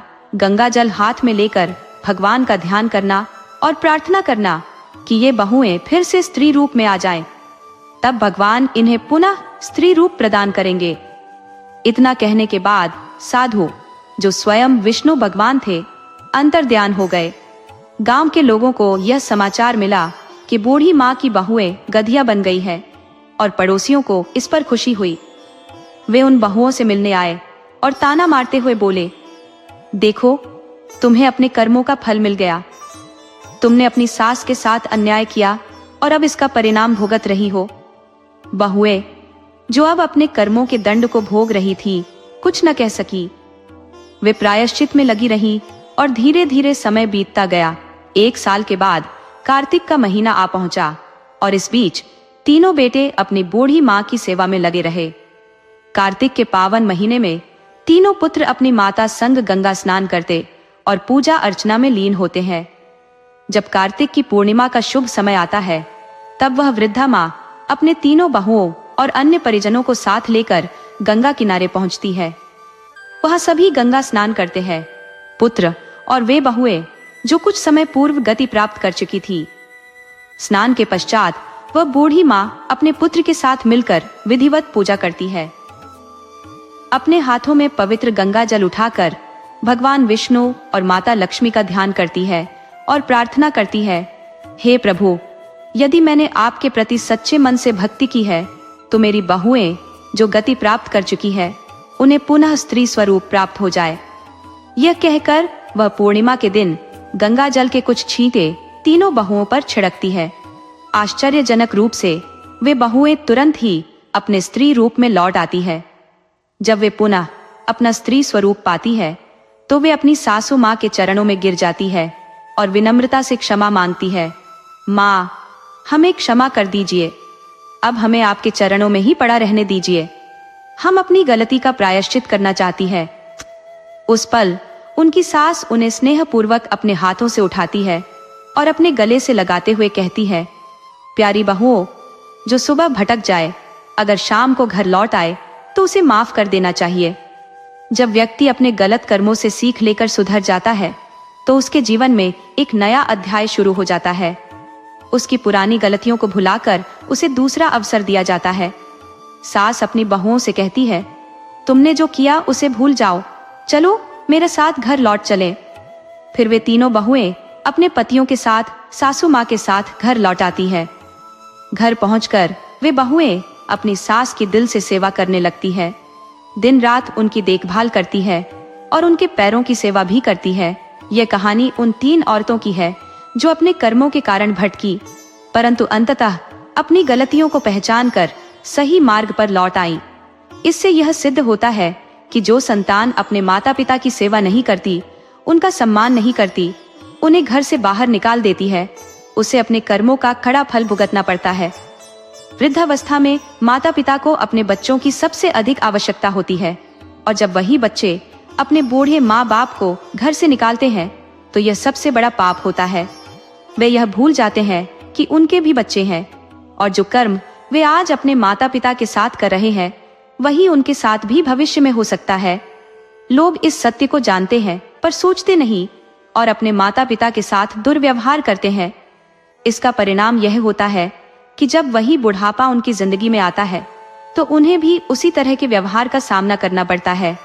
तब उन्हें अपने बीते कर्म याद आते हैं और वे पछताते हैं कि काश हमने अपने माता पिता का सम्मान किया होता, उनकी सेवा की होती, तो आज हमारी स्थिति कुछ और होती। यह कथा हमें यह सीख देती है कि अगर आप अपने जीवन के अंतिम पड़ाव पर अपनी संतान से सम्मान पाना चाहते हैं तो पहले अपने बुजुर्ग माता पिता की सेवा करें, उनका सम्मान करें, तभी आपकी संतान आपका भी सम्मान करेगी। वरना जैसा व्यवहार आप अपने माता पिता के साथ करेंगे, वैसा ही आपकी संतान आपके साथ करेगी।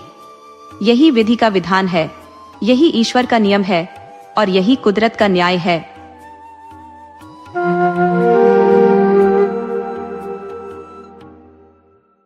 बिहार के एक छोटे से गांव में रहने वाली सीता की शादी होने को थी। सीता 18 वर्ष की थी और उसके जन्म के बाद ही माता पिता का साया उठ गया था। उसे उसके चाचा और चाची ने पाला था। चाचा उसे अपनी संतान की तरह स्नेह देते थे, परंतु चाची का मन सीता के प्रति कठोर था। चाची के बच्चे भी उसे नापसंद करते थे।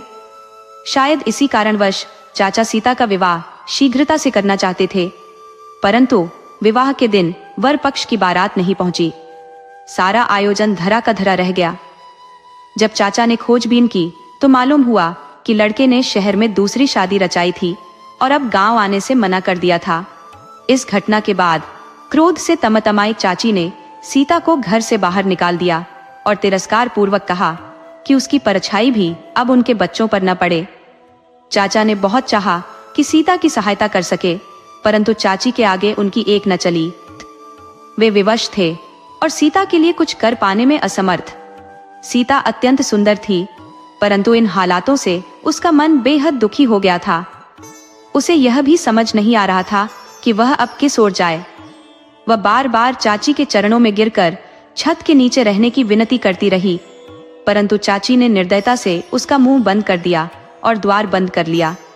सीता निराश भूखी प्यासी वहीं बैठी रही। इसी बीच वहां से स्कूल के एक मास्टर जी गुजरे, जो पास के शहर से प्रतिदिन गांव में पढ़ाने आया करते थे। उन्होंने सीता को उस स्थिति में देखकर उसके दुख को भांप लिया।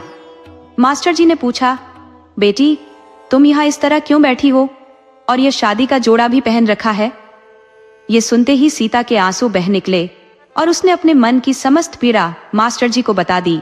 मास्टर जी यह सब सुनकर गहरी संवेदना से भर गए।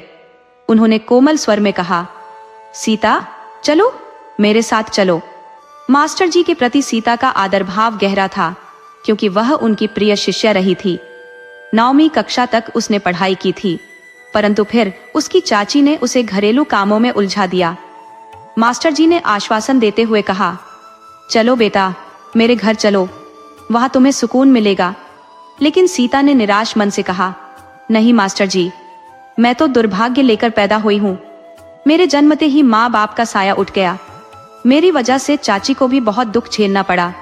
मास्टर जी ने स्नेहपूर्वक उसके सिर पर हाथ रखा और कहा, आओ सब ठीक हो जाएगा। सीता बिना और कुछ कहे उनके साथ चल दी। मास्टर जी उसे अपने घर ले गए, जहां उनकी पत्नी सुनीता ने बड़े अपनत्व से उसका स्वागत किया। मास्टर जी ने अपनी पत्नी को सीता के कठिन हालात के बारे में बताया और उसे ध्यान से रखने को कहा। सुनीता सीता की सरलता और सौंदर्य से प्रभावित हुई और उसकी देखभाल में जुट गई। उस शाम परिवार का पूरा संघ भोजन के लिए एकत्रित हुआ। सुनीता ने परिवार के सभी सदस्यों से सीता का परिचय कराया। मास्टर जी के 3 पुत्र और एक पुत्री थी। बड़े बेटे सुमिर, बीच के बेटे रणवीर और उसकी पत्नी संजना, छोटे बेटे विजय और उसकी पत्नी सोनम। उनकी एक प्यारी बेटी रिद्धि भी थी। मास्टर जी की माँ भी उनके साथ रहती थी, जबकि पिताजी का कुछ वर्षों पहले देहांत हो गया था। इस प्रकार सीता को एक नया परिवार और छत मिल गई, जहां उसे अपनत्व और स्नेह का अनुभव हुआ। सीता का घर में स्वागत तो सबने खुले दिल से किया था, लेकिन संजना और सोनम के लिए उसका आना अनचाहा सा लगने लगा। सीता की मनमोहक सुंदरता ने उनके मन में ईर्ष्या का अंकुर बो दिया। सबने साथ में भोजन किया और अपने अपने कमरों में चले गए, लेकिन सुमेर को भोजन के बाद टहलने की आदत थी, तो वह बाहर सैर के लिए निकल गया। उसी समय सुनीता सीता के पास आई और चिंता भरे स्वर में कहने लगी, बेटी मेरे दोनों बेटों की शादी हो चुकी है, लेकिन बड़े बेटे की चिंता मुझे खाई जाती है। उसने किसी से प्रेम किया था, पर जब उस लड़की ने विवाह की बात की तो इसने अपनी पढ़ाई को प्राथमिकता दी और अंततः उस लड़की ने किसी और से विवाह कर लिया। अब तो इसे शादी का नाम सुनना भी गवारा नहीं। वह एक कुशल डॉक्टर तो बन गया, पर उसकी एकाकी जिंदगी मुझे कचोटती है। कैसे कटेगी इसकी पूरी जिंदगी अकेलेपन में? ये कहते हुए सुनीता वहां से चली गई और सीता मेहमानों के कमरे में लौट आई। समय के पंख लगे और 1 महीना पलक झपकते बीत गया। अब सीता के बिना घर अधूरा लगने लगा था। उसने अपने सरल स्वभाव और सेवा से सभी के दिलों में जगह बना ली थी। घर के हर सदस्य की आवश्यकता जैसे अब सीता बन चुकी थी। सुनीता के लिए तो वह मानो एक अनमोल सहारा बन गई थी और सुमेर की जरूरतों का भी वह बिना कहे ख्याल रखने लगी थी। सभी को एहसास ही नहीं हुआ कि कब सीता उनकी रोजमर्रा की जिंदगी का महत्वपूर्ण हिस्सा बन गई। रिद्धि की तो वह विशेष सखी बन गई थी। इसी बीच एक दिन अचानक महिला मोर्चा के कुछ सदस्य मास्टर जी के घर पहुंचे। उन्होंने मास्टर जी से कहा, मास्टर जी, हमें पता चला है कि एक लड़की आपके घर रह रही है और आपने उसे कानूनी रूप से गोद नहीं लिया है। कृपया उसे हमारे साथ जाने की अनुमति दें। महिला मोर्चा के सदस्यों के हर बार मना करने के बाद भी वे लोग पीछे हटने का नाम नहीं ले रहे थे। अंततः सुनीता ने सुमेर से कहा, इस बच्ची ने पहले ही बहुत पीड़ा सही है। मैं यह नहीं चाहती कि इसे और कहीं जाना पड़े। तुम इसे अपना नाम दे दो, शादी कर लो। सुमेर यह सुनकर हतप्रभ रह गया और बोला, माँ, ये क्या कह रही हो? वह मुझसे बहुत छोटी है और मैं किसी से भी विवाह नहीं करना चाहता। लेकिन सुनीता ने उसे अपनी सौगंध दे दी। अंततः सुमेर ने सभी के समक्ष सीता की मांग में सिंदूर भरकर उसे अपना जीवन साथी बना लिया। ये देख महिला मोर्चा के लोग वापस चले गए। परिवार के अधिकतर सदस्य सुमेर के इस निर्णय से प्रसन्न थे, पर संजना और सोनम का मन उदास था। असल में उन दोनों ने ही महिला मोर्चा को बुलवाया था ताकि वे सीता को घर से बाहर निकाल सके। विवाह के बाद परिवार में रणवीर, विजय और रिद्धि ने खुशी जाहिर करते हुए सुमेर के लिए एक समारोह आयोजित करने की बात की, लेकिन सुमेर ने मना कर दिया और कहा, इसकी कोई आवश्यकता नहीं है। लोग जब यह जानेंगे कि सीता की उम्र सिर्फ 18 है और मेरी 40 वर्ष, तो हमारा उपहास ही उड़ाएंगे। मैं नहीं चाहता कि लोग कहें कि एक शिक्षित डॉक्टर ने ऐसा निर्णय लिया। सुमेर की बात सुनकर सभी चुप हो गए। इसके बाद सुमेर उठकर अपने कमरे में चला गया। थोड़ी देर बाद सुनीता ने सीता को भी सुमेर के कमरे में भेज दिया। पहले भी सीता उस कमरे में जा चुकी थी, परंतु आज उसे वहां सब कुछ अलग सा महसूस हो रहा था। वहां खामोश खड़ी सीता की धीमी सी पदचाप को सुनते ही सुमेर ने पूछा, क्या हुआ? तुम यहाँ क्यों खड़ी हो? थोड़ा हिचकिचाते हुए सीता धीमे स्वर में बोली, जी, वो रित्ती और माँ ने मुझे यहाँ भेजा था। पिछले 1 महीने से सुमेर ने कभी सीता का चेहरा ठीक से नहीं देखा था। जब भी वह सीता से बात करता, उसकी ओर नजर उठाए बिना ही बोलता था, और आज भी यही हुआ। बिना देखे ही उसने कहा, ये माँ भी ना? सीता, मैं तुमसे शादी सिर्फ इस घर में तुम्हारे ठहरने के लिए की है। मेरी ओर से तुम्हें पूरी आजादी है। यहाँ रुकने का कोई बंधन नहीं है, और अगर परिवार वाले ये कह रहे हैं कि तुम्हें इस कमरे में रहना चाहिए, तो तुम एक काम करो, सोफे पर सो जाया करो। लेकिन मेरी किसी भी चीज को हाथ मत लगाना, समझी सीता? सीता ने सिर हिलाकर हामी भरी और सोफे पर एक तकिया और चादर लेकर लेट गई। बाहर खड़ी रिद्धि और सुनीता इंतजार कर रही थी, लेकिन जब बहुत समय हो गया तो वे दोनों हल्का सा संतोष अनुभव करने लगी। सुमेर ने सीता को अपने कमरे में सीमित कर रखा था। अगली सुबह सुमेर ने कहा, माँ, मैं अस्पताल जा रहा हूँ। अगर नाश्ता तैयार है तो जल्दी दे दीजिए। सुनीता बोली, हाँ बेटा, बस अभी लाई। तभी विजय ने आवाज लगाई, माँ, मैं भी ऑफिस जा रहा हूँ, पर मेरे जूते नहीं मिल रहे हैं। सुनीता बोली, अभी लाई बेटा। रिद्धि ने कहा, माँ, मैं कॉलेज जा रही हूँ, प्लीज मेरी लाल चुन्नी ढूंढ दीजिए। सुनीता ने जवाब दिया, हाँ बेटा, अभी लाई। ये सब सुनकर सुमेर जाने के लिए मुड़ा और बोला, माँ, आप सभी को संभालिए, मैं बाहर ही नाश्ता कर लूंगा। तभी पीछे से दौड़ती हुई सीता ने उसका हाथ पकड़ते हुए कहा, आपका नाश्ता तैयार है, बैठ जाइए। सुमेर ने नजर झुकाई और देखा कि सीता के हाथों में लाल कांच की चूड़ियां दमक रही थी। उसके हाथ बेहद खूबसूरत लग रहे थे।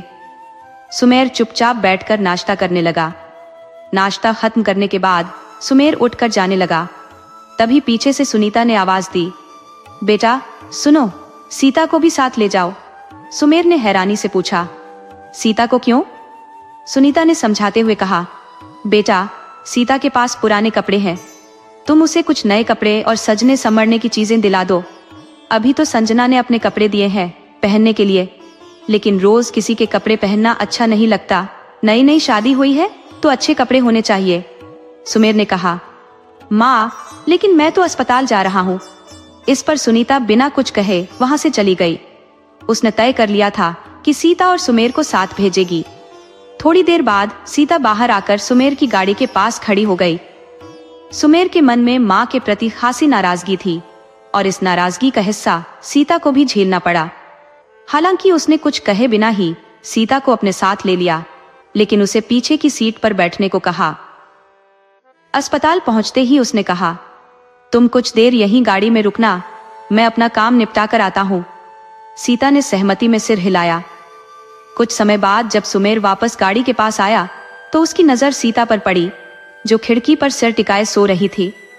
उसकी सुंदर आंखें और उन पर बिखरा हल्का लाल रंग एक अलग ही चमक दे रहा था। सुमेर उसे देखता रह गया, जैसे समय की गति थम सी गई हो।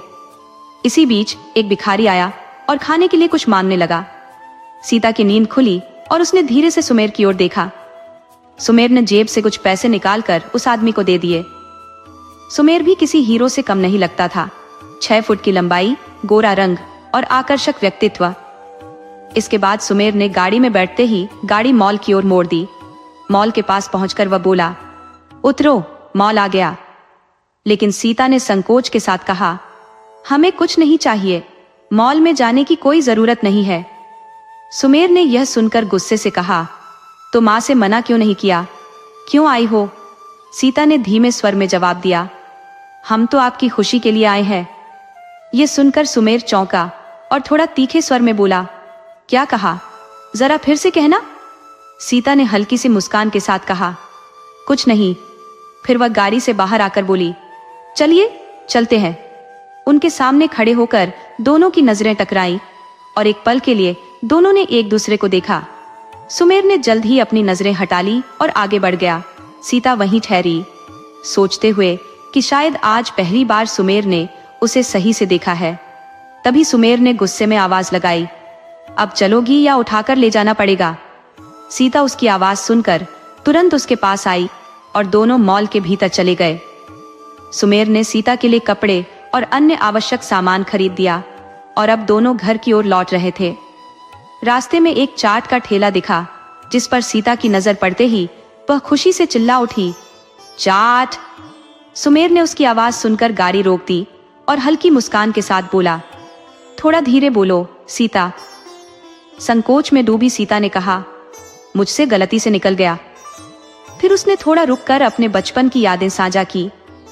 चाचा जी स्कूल के रास्ते में मुझे चोरी छिपे चाट खाने के पैसे दिया करते थे। ये कहते कहते उसकी आंखें नम हो गई।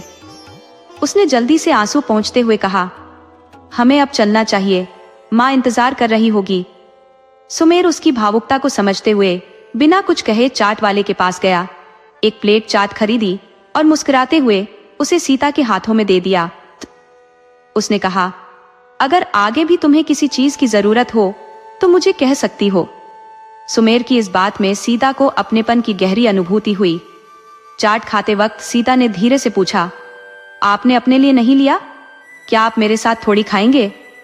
सुमेर ने हंसते हुए मना कर दिया और कहा, नहीं, मुझे पसंद नहीं है, तुम ही खाओ। सीता बच्चों जैसी मासूमियत से चाट का आनंद लेती रही और सुमेर उसकी मुस्कुराहट में खो गया। फिर दोनों वापस अपनी अपनी जगह पर बैठ गए और घर की ओर बढ़ चले। घर पहुंचते ही सीता ने सारे सामान सुनीता और रिद्धि को दिखाया। संजना और सोनम भी पास खड़ी यह दृश्य देख रही थी। संजना ने जलन भरी नजर से सोनम की ओर देखते हुए कहा, देखो, एक दिन की नौकरानी आज घर की मालकिन बनने चली है। सोनम सहमत होकर बोली, हमें कुछ करना होगा दीदी, नहीं तो घर के लोग उसी की सराहना में लगे रहेंगे। संजना ने गहरी सांस लेते हुए कहा, हाँ, और ये काम हमें जल्द ही करना होगा। वहीं सुनीता ने सीता से कहा कि वह अपना सामान लेकर अपने कमरे में चली जाए। सीता सामान लेकर सुमेर के कमरे की ओर चल दी। सुमेर सीता के बिल्कुल सामने खड़ा हो गया। सीता उसकी ऊंचाई के सामने छोटी लग रही थी और अपनी झुकी नजरें उठाकर उसे देखने लगी। सुमेर ने खड़े लहजे में कहा, यह क्या कर रही हो? मैंने तुम्हें केवल सोफे पर सोने की अनुमति दी थी, पर इसका मतलब ये नहीं कि इस कमरे में तुम्हारा अधिकार हो गया है कि तुम अपना सामान यहाँ ले आओ। इस बार सीता ने चुप्पी नहीं साधी और सीधे जवाब दिया, हम कहाँ जाई? माँ ने कहा था कि हमें आपके कमरे में जाना चाहिए और अब आप कह रहे हैं कि यहाँ से चले जाए। आखिर हम कहाँ जाए? और शादी के बाद हम आपकी पत्नी हुए ना? सुमेर ने थोड़ी दूरी बनाते हुए नजरें हटाकर ठंडे स्वर में कहा, जहां तुम्हारा मन है वहां जाओ, बस इस कमरे से बाहर। वैसे भी ये शादी मैंने अपनी मर्जी से नहीं की है, माँ की जबरदस्ती थी, और कानूनी तौर पर भी हम पति पत्नी नहीं है। सीता का मन सुमेर की इन कठोर बातों से भारी हो गया। वह अपना सामान सोफे पर रखते हुए बोली, ठीक है, पर आपने सोफे पर रहने की अनुमति तो दी है ना, मैं यही अपना सामान रखती हूँ। इतना कहकर सीता चुपचाप वहां से चली गई। सुमेर की बातें उसके मन में गूंजने लगी, मानो उसके दिल पर चोट कर रही हो। वह समझ नहीं पा रही थी कि क्यों सुमेर की ये कड़वी बातें उसे इतनी व्यथित कर रही थी। दिन ढलते ढलते शाम हो गई। घर के लोग अपने अपने काम से लौट आए थे और अब रसोई में रात के खाने की तैयारियां शुरू हो चुकी थी। तभी सीता सुनीता के पास गई और बोली, माँ आइए, हम आपकी सहायता करते हैं। सुनीता मुस्कुराते हुए बोली, हाँ आओ बेटा, क्या तुमने अपना सामान ठीक से रख लिया है? सीता मन ही मन सोचने लगी, कैसे रखूं? सुमेर जी तो हमेशा मुझे कमरे में कम से कम चीजें रखने की हिदायत देते हैं। ये बातें माँ को बताऊं तो उन्हें अच्छा नहीं लगेगा। सीता को खामोश देखकर सुनीता ने पुनः पूछा, क्या हुआ सीता, कुछ तो बताओ। सीता मुस्कुराते हुए बोली, कुछ नहीं माँ, मैं बिल्कुल ठीक हूँ। मैंने सारा सामान भी व्यवस्थित कर लिया है। इसके बाद दोनों मिलकर भोजन बनाने में जुट गई। कुछ समय बाद सभी लोग खाने के लिए नीचे आए। जैसे ही खाना परोसने की बारी आई, सीता, सुनीता और रिद्धि सभी को भोजन परोसने लगी। तभी सोनम और संजना ने हंसते हुए कहा, माँ रिद्धि, आप दोनों बैठ जाइए, हम बहुएं भोजन परोस देंगी। सुनीता ने प्रसन्नता से मुस्कुराते हुए हामी भरी। तीनों बहुओं ने सबको प्यार से खाना परोसा और फिर सभी ने मिलकर आनंद पूर्वक भोजन का आनंद लिया। जैसे ही सभी ने खीर का स्वाद लिया, सबसे पहले सुमेर के छोटे भाई विजय ने तारीफ करते हुए कहा, आपके हाथों में सचमुच जादू है, क्या लाजवाब खीर बनाई है आपने। इतने में पीछे से उनके मंझले भाई रणवीर बोले, बिल्कुल सही कहा भाई। इस पर सुनीता मुस्कुराते हुए बोली, ये खीर मैंने नहीं बल्कि सीता ने बनाई है। वैसे तो सीता पहले भी खाना बना चुकी है, पर शादी के बाद पहली बार कुछ विशेष बनाया है, इसलिए मैंने इसे खीर बनाने को कहा। फिर हंसते हुए उन्होंने जोड़ा, अब तो इसे तोहफा भी मिलना चाहिए। सुमेर के दोनों भाई भी सहमति में बोले, हाँ तोहफा तो बनता है। सबसे पहले मास्टर जी भोजन के बाद उठे और सीता के सिर पर हाथ रखते हुए बोले, बेटा मैं कुछ लाने में असमर्थ रहा, माफ करना। ये सुनते ही सीता उन्हें रोकते हुए बोली, पिताजी आपके आशीर्वाद से बढ़कर मेरे लिए कुछ नहीं है। मास्टर जी मुस्कुराए और सुनीता की ओर देखा, जो तुरंत ही खड़ी हो गई और उन्होंने सीता के हाथों में सोने के कंगन थमाते हुए कहा, यह मैंने अपनी बड़ी बहू के लिए बनवाए थे, सीता ये लो। तभी रणवीर ने मजाक में कहा, माँ अब हम भी लाइन में हैं। सुनीता ने हंसते हुए कहा, पर बेटा तुम सब तो सुमेर से छोटे हो। रणवीर ने तुरंत जवाब दिया, हम ये नहीं जानते माँ, सिया तो सबसे छोटी है और उसे तोहफा मिलना चाहिए। सुनीता और मास्टर जी दोनों मुस्कुराते हुए किनारे हो गए। फिर रणवीर ने संजना से कहा, अपनी अंगूठी दे दो ना। संजना पहले संकोच में थी, पर रणवीर के कहने पर उसने अपनी अंगूठी उतार कर सीता को दे दी। इसके बाद विजय और सोनम ने भी अपने चुने हुए उपहार सीता को भेंट कर दिए। विजय ने सोनम की चुनिंदा उपहार देने की परंपरा को आगे बढ़ाते हुए सीता को अपनी कलाई की घड़ी भेंट कर दी और हंसते हुए कहा, भाभी ये घड़ी मैंने विशेष रूप से आपके लिए ही खरीदी थी। उसके बाद जब सभी विदा लेने लगे तो रिद्धि ने अचानक रोकते हुए कहा, एक मिनट, सुमेर भैया का तोहफा बाकी है। सबने सुमेर की ओर देखा, जो उनकी नजरों में उम्मीद देख थोड़ी असहजता से मुस्कुराया और बोला, मेरे पास देने के लिए कुछ नहीं है, ये सब बेकार की चीजें हैं, मुझे ऐसे फिजूल के कामों में मत घसीटो। ये कहकर वह वहां से चला गया और संजना के चेहरे पर मुस्कान देख रणवीर ने उसे देखा और धीरे से कहा, जो तुम्हें चाहिए वो तुम्हें कभी नहीं मिलेगा। रणवीर की यह बात सुनकर संजना गुस्से में वहां से चली गई। इसके बाद कमरे में केवल सुनीता और सीता ही रह गई। सुनीता ने सीता के पास जाकर कहा, बेटी सुमेर की बातों का बुरा मत मानना, वह कुछ लाया नहीं है इसीलिए ऐसा बोल रहा था। सीता ने जवाब दिया, नहीं माँ, मुझे बुरा नहीं लगा, वैसे भी सुमेर जी मुझसे शादी नहीं करना चाहते थे। ये कहते हुए सीता अपने कमरे में चली गई और सुनीता भी अपने कमरे की ओर चली। जब सीता अपने कमरे में पहुंची तो उसने देखा कि सुमेर की किताबें बिखरी पड़ी हैं। उसने जल्दी जल्दी उन किताबों को समेटकर टेबल पर रखने का प्रयास किया। तभी सुमेर कमरे में आ गया और ऊंची आवाज में बोला, तुम्हारी हिम्मत कैसे हुई मेरी किताबों को छूने की? क्या मैंने मना नहीं किया था कि मेरे कमरे में किसी चीज को हाथ मत लगाना? सीता ने सफाई देने की कोशिश की, मैं बस किताबें समेट रही थी। लेकिन सुमेर उसकी बात सुनने को तैयार नहीं था। उसने गुस्से में कहा, अब बहुत हो गया, जाओ और बालकनी में जाकर सो जाओ। सीता ने उसकी बात सुनी और चुपचाप बालकनी की ओर चली गई। सीता ने जैसे ही अपनी चादर और तकिया उठाने की कोशिश की, सुमेर सामने आकर उसके हाथों से सामान छीनते हुए बोला, इनके बिना ही जाओ, तुम्हें कुछ नहीं मिलेगा। चाहो तो इस कमरे से बाहर चली जाओ। सीता ने धीमे स्वर में कहा, लेकिन बालकनी में तो ठंड लग जाएगी। सुमेर ने जवाब दिया, तो यहां से चली जाओ। सीता थोड़ी अड़ियल स्वभाव की थी, पर उसने सुनीता के दुखी होने के डर से चुपचाप बालकनी में रात बिताई। अगली सुबह जब सभी परिवारजन नाश्ते के लिए टेबल पर पहुंचे, तो उन्होंने महसूस किया कि सीता नदारद थी। सबकी चीजें इधर उधर बिखरी पड़ी थी, क्योंकि उनके काम समय पर नहीं हो पा रहे थे। इतने में सीता सीढ़ियों से धीरे धीरे नीचे उतरी। उसे देखकर सुनीता पास आई और छूते ही समझ गई कि उसे सर्दी और बुखार हो गया है। सुनीता ने सीता को टेबल पर बिठाते हुए कहा, तुम्हारी तबीयत इतनी कैसे बिगड़ गई? उसने सुमेर को फौरन निर्देश दिए, सुमेर, इसे डॉक्टर के पास लेकर जाओ और दवाई दिलवा दो। बच्ची की हालत खराब हो गई है। सीता ने कहा, माँ, मैं ठीक हूं। पर सुनीता ने उसे रोकते हुए कहा, अब चुप रहो, कुछ मत बोलो। इसी बीच रिद्धि ने कहा, भैया, कल रात मैंने आपकी एक किताब उठा ली थी। मुझे उसकी जरूरत थी और इसी चक्कर में आपकी किताबें गिर गई थी। माफ करना, मैं जल्दी में उन्हें उठा नहीं पाई। ये सुनते ही सीता ने सुमेर की तरफ देखा और सुमेर सिर झुकाते हुए बोला, कोई बात नहीं। उसके बाद सब अपने अपने काम पर निकलने लगे। घर से निकलते वक्त सोनम ने संजना से मुस्कुराते हुए कहा, भाभी, लगता है दोनों के बीच कुछ चल रहा है। संजना ने हंसते हुए उत्तर दिया, ऐसा कभी नहीं होगा। सुमेर एक पढ़ा लिखा सर्जन है और ये एक साधारण लड़की। दोनों में आसमान और जमीन का फर्क है। हमें कुछ करने की जरूरत नहीं है, देखना ये दोनों खुद ही अलग हो जाएंगे। इस बीच सुमेर और सीता चुपचाप कार में बैठे थे। इस बार सीता आगे की सीट पर बैठी थी और सुमेर ने मना भी नहीं किया। लेकिन रास्ते भर सीता खुद को रोक नहीं पाई और मन ही मन चीखती रही। सुमेर ने सीता से पूछा, तुम चाय पियोगी? सीता ने रूखेपन से मना कर दिया।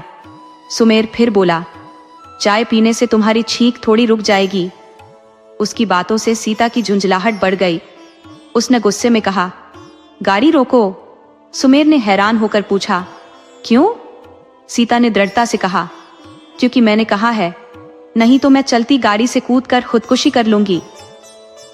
ये सुनते ही सुमेर ने फौरन गाड़ी रोक दी और सीता उतरकर पैदल चलने लगी। सुमेर ने गाड़ी को साइड में खड़ा कर उसके पीछे भागते हुए उसका हाथ पकड़ लिया और कहा, सीता, ये क्या बेवकूफी है? सीता की आंखों में गुस्से की लपटें दिख रही थी। उसने तंज कसा, जो कल आपने मेरे साथ किया वो क्या था? क्या वो बेवकूफी नहीं थी? ठंड में मुझे बाहर सोने को कह दिया, वो भी सिर्फ इसलिए क्योंकि मैंने आपकी किताबों को उठाकर व्यवस्थित कर दिया। सुमेर उसे समझाने की कोशिश करने लगा, पर सीता की नाराजगी कम होने का नाम ही नहीं ले रही थी। उसने कटाक्ष किया, आपने मुझे अनपढ़ कहा, पर क्या सर्जन होने का मतलब ये है कि आपको दूसरों का मजाक उड़ाने का अधिकार मिल गया? मैंने भी 9वीं तक पढ़ाई की है, कोई अनपढ़ नहीं हूं। सुमेर ने थोड़े व्यंग्य के साथ जवाब दिया, हाँ हाँ, 9वीं तक पढ़ाई की है, वाह, क्या खूब पढ़ाई की है। सीता ने गुस्से में कहा, और आपको लगता है कि आपको अनपढ़ बीवी मिली है, लेकिन मुझे कौन सा कोई हीरो मिला है? आप भी तो उम्र दराज है। सुमेर ने चौंकते हुए पूछा, तुमने मुझे बूढ़ा कहा? सीता ने सीधे जवाब दिया, जी हाँ, बिल्कुल सही सुना आपने। हाँ, तो कहा क्या करोगे? सीता ने तंज कसा। तभी पास से गुजरते एक युवक ने सुनकर मजाक में कहा, इसलिए तो शादी नहीं करनी चाहिए भैया, बीवियां कहीं भी शुरू हो जाती हैं। सुमेर मुस्कुराते हुए बोला, सही कहा भाई, तुम तो बिल्कुल भी शादी मत करना, क्योंकि बीवियां वाकई में बड़ी खतरनाक होती है। यह सुनते ही दोनों की नजरें एक पल के लिए एक दूसरे से मिली और हल्की सी मुस्कान साझा हुई। इतने में सड़क पर एक तेज रफ्तार कार सीता की तरफ बढ़ती हुई नजर आई। सुमेर ने फौरन सीता को अपनी ओर खींच लिया और सीता ने घबराकर अपनी आंखें बंद कर ली। डर के मारे सुमेर की शर्ट को कसकर पकड़े खड़ी रही। सुमेर ने गुस्से में उस गाड़ी वाले को आवाज लगाई, पागल हो क्या? देखकर नहीं चला सकता? फिर उसकी नजर सीता पर गई, जो उसकी शर्ट थामे आंखें बंद किए खड़ी थी। सुमेर की नजर उसके मासूम चेहरे पर थमसी गई और उसके होठों पर एक कोमल मुस्कान आ गई। थोड़ी देर बाद सीता ने धीरे धीरे आंखें खोली और एक हल्की सी राहत की सांस लेते हुए बोली, उफ, मैं बच गई। सीता ने देखा कि वह अभी भी सुमेर से सटी हुई खड़ी थी। अचानक शर्मिंदगी महसूस करते हुए वह फौरन पीछे हट गई और दोनों ने अपनी नजरें एक दूसरे से हटा ली। सुमेर ने कुछ सोचते हुए फिर से सीता का हाथ थाम लिया और इस बार बिना किसी शब्द के उनकी खामोशी बहुत कुछ कह रही थी। सुमेर सीता को अपनी कार में बैठाने के लिए बढ़ा और सीता उसके चेहरे पर निगाहें गड़ाए बस उसे देखे जा रही थी। सुमेर ने उसे सावधानी से कार की सीट पर बिठाया, खुद ड्राइवर की सीट पर बैठा और गाड़ी हॉस्पिटल की तरफ बढ़ा दी। हॉस्पिटल पहुंचते ही सुमेर ने दरवाजा खोला और सीता से कहा, चलो बाहर आओ। सीता हठपूर्वक बोली, नहीं, हम बाहर नहीं जाएंगे और इलाज की भी हमें कोई आवश्यकता नहीं। इस पर सुमेर ने सहजता से कहा, ठीक है, तो माँ को बता देता हूँ, लीजिए, मैं उन्हें फोन लगाता हूँ। वह फोन निकालने ही वाला था कि सीता घबरा कर बोली, रुकिए, हम चल रहे हैं, कृपया माँ को फोन न लगाइए। सुमेर ने हल्के मुस्कान के साथ फोन वापस जेब में रख लिया और चुपचाप आगे बढ़ गया। सीता भी उसके पीछे पीछे चली, गुस्से भरी नजरों से उसे घूरती हुई। हॉस्पिटल के अंदर कदम रखते ही सुमेर ने चेतावनी भरे लहजे में कहा, चाहे जो भी हो जाए, किसी से मत कहना कि हमारी शादी हो चुकी है और तुम मेरी पत्नी हो।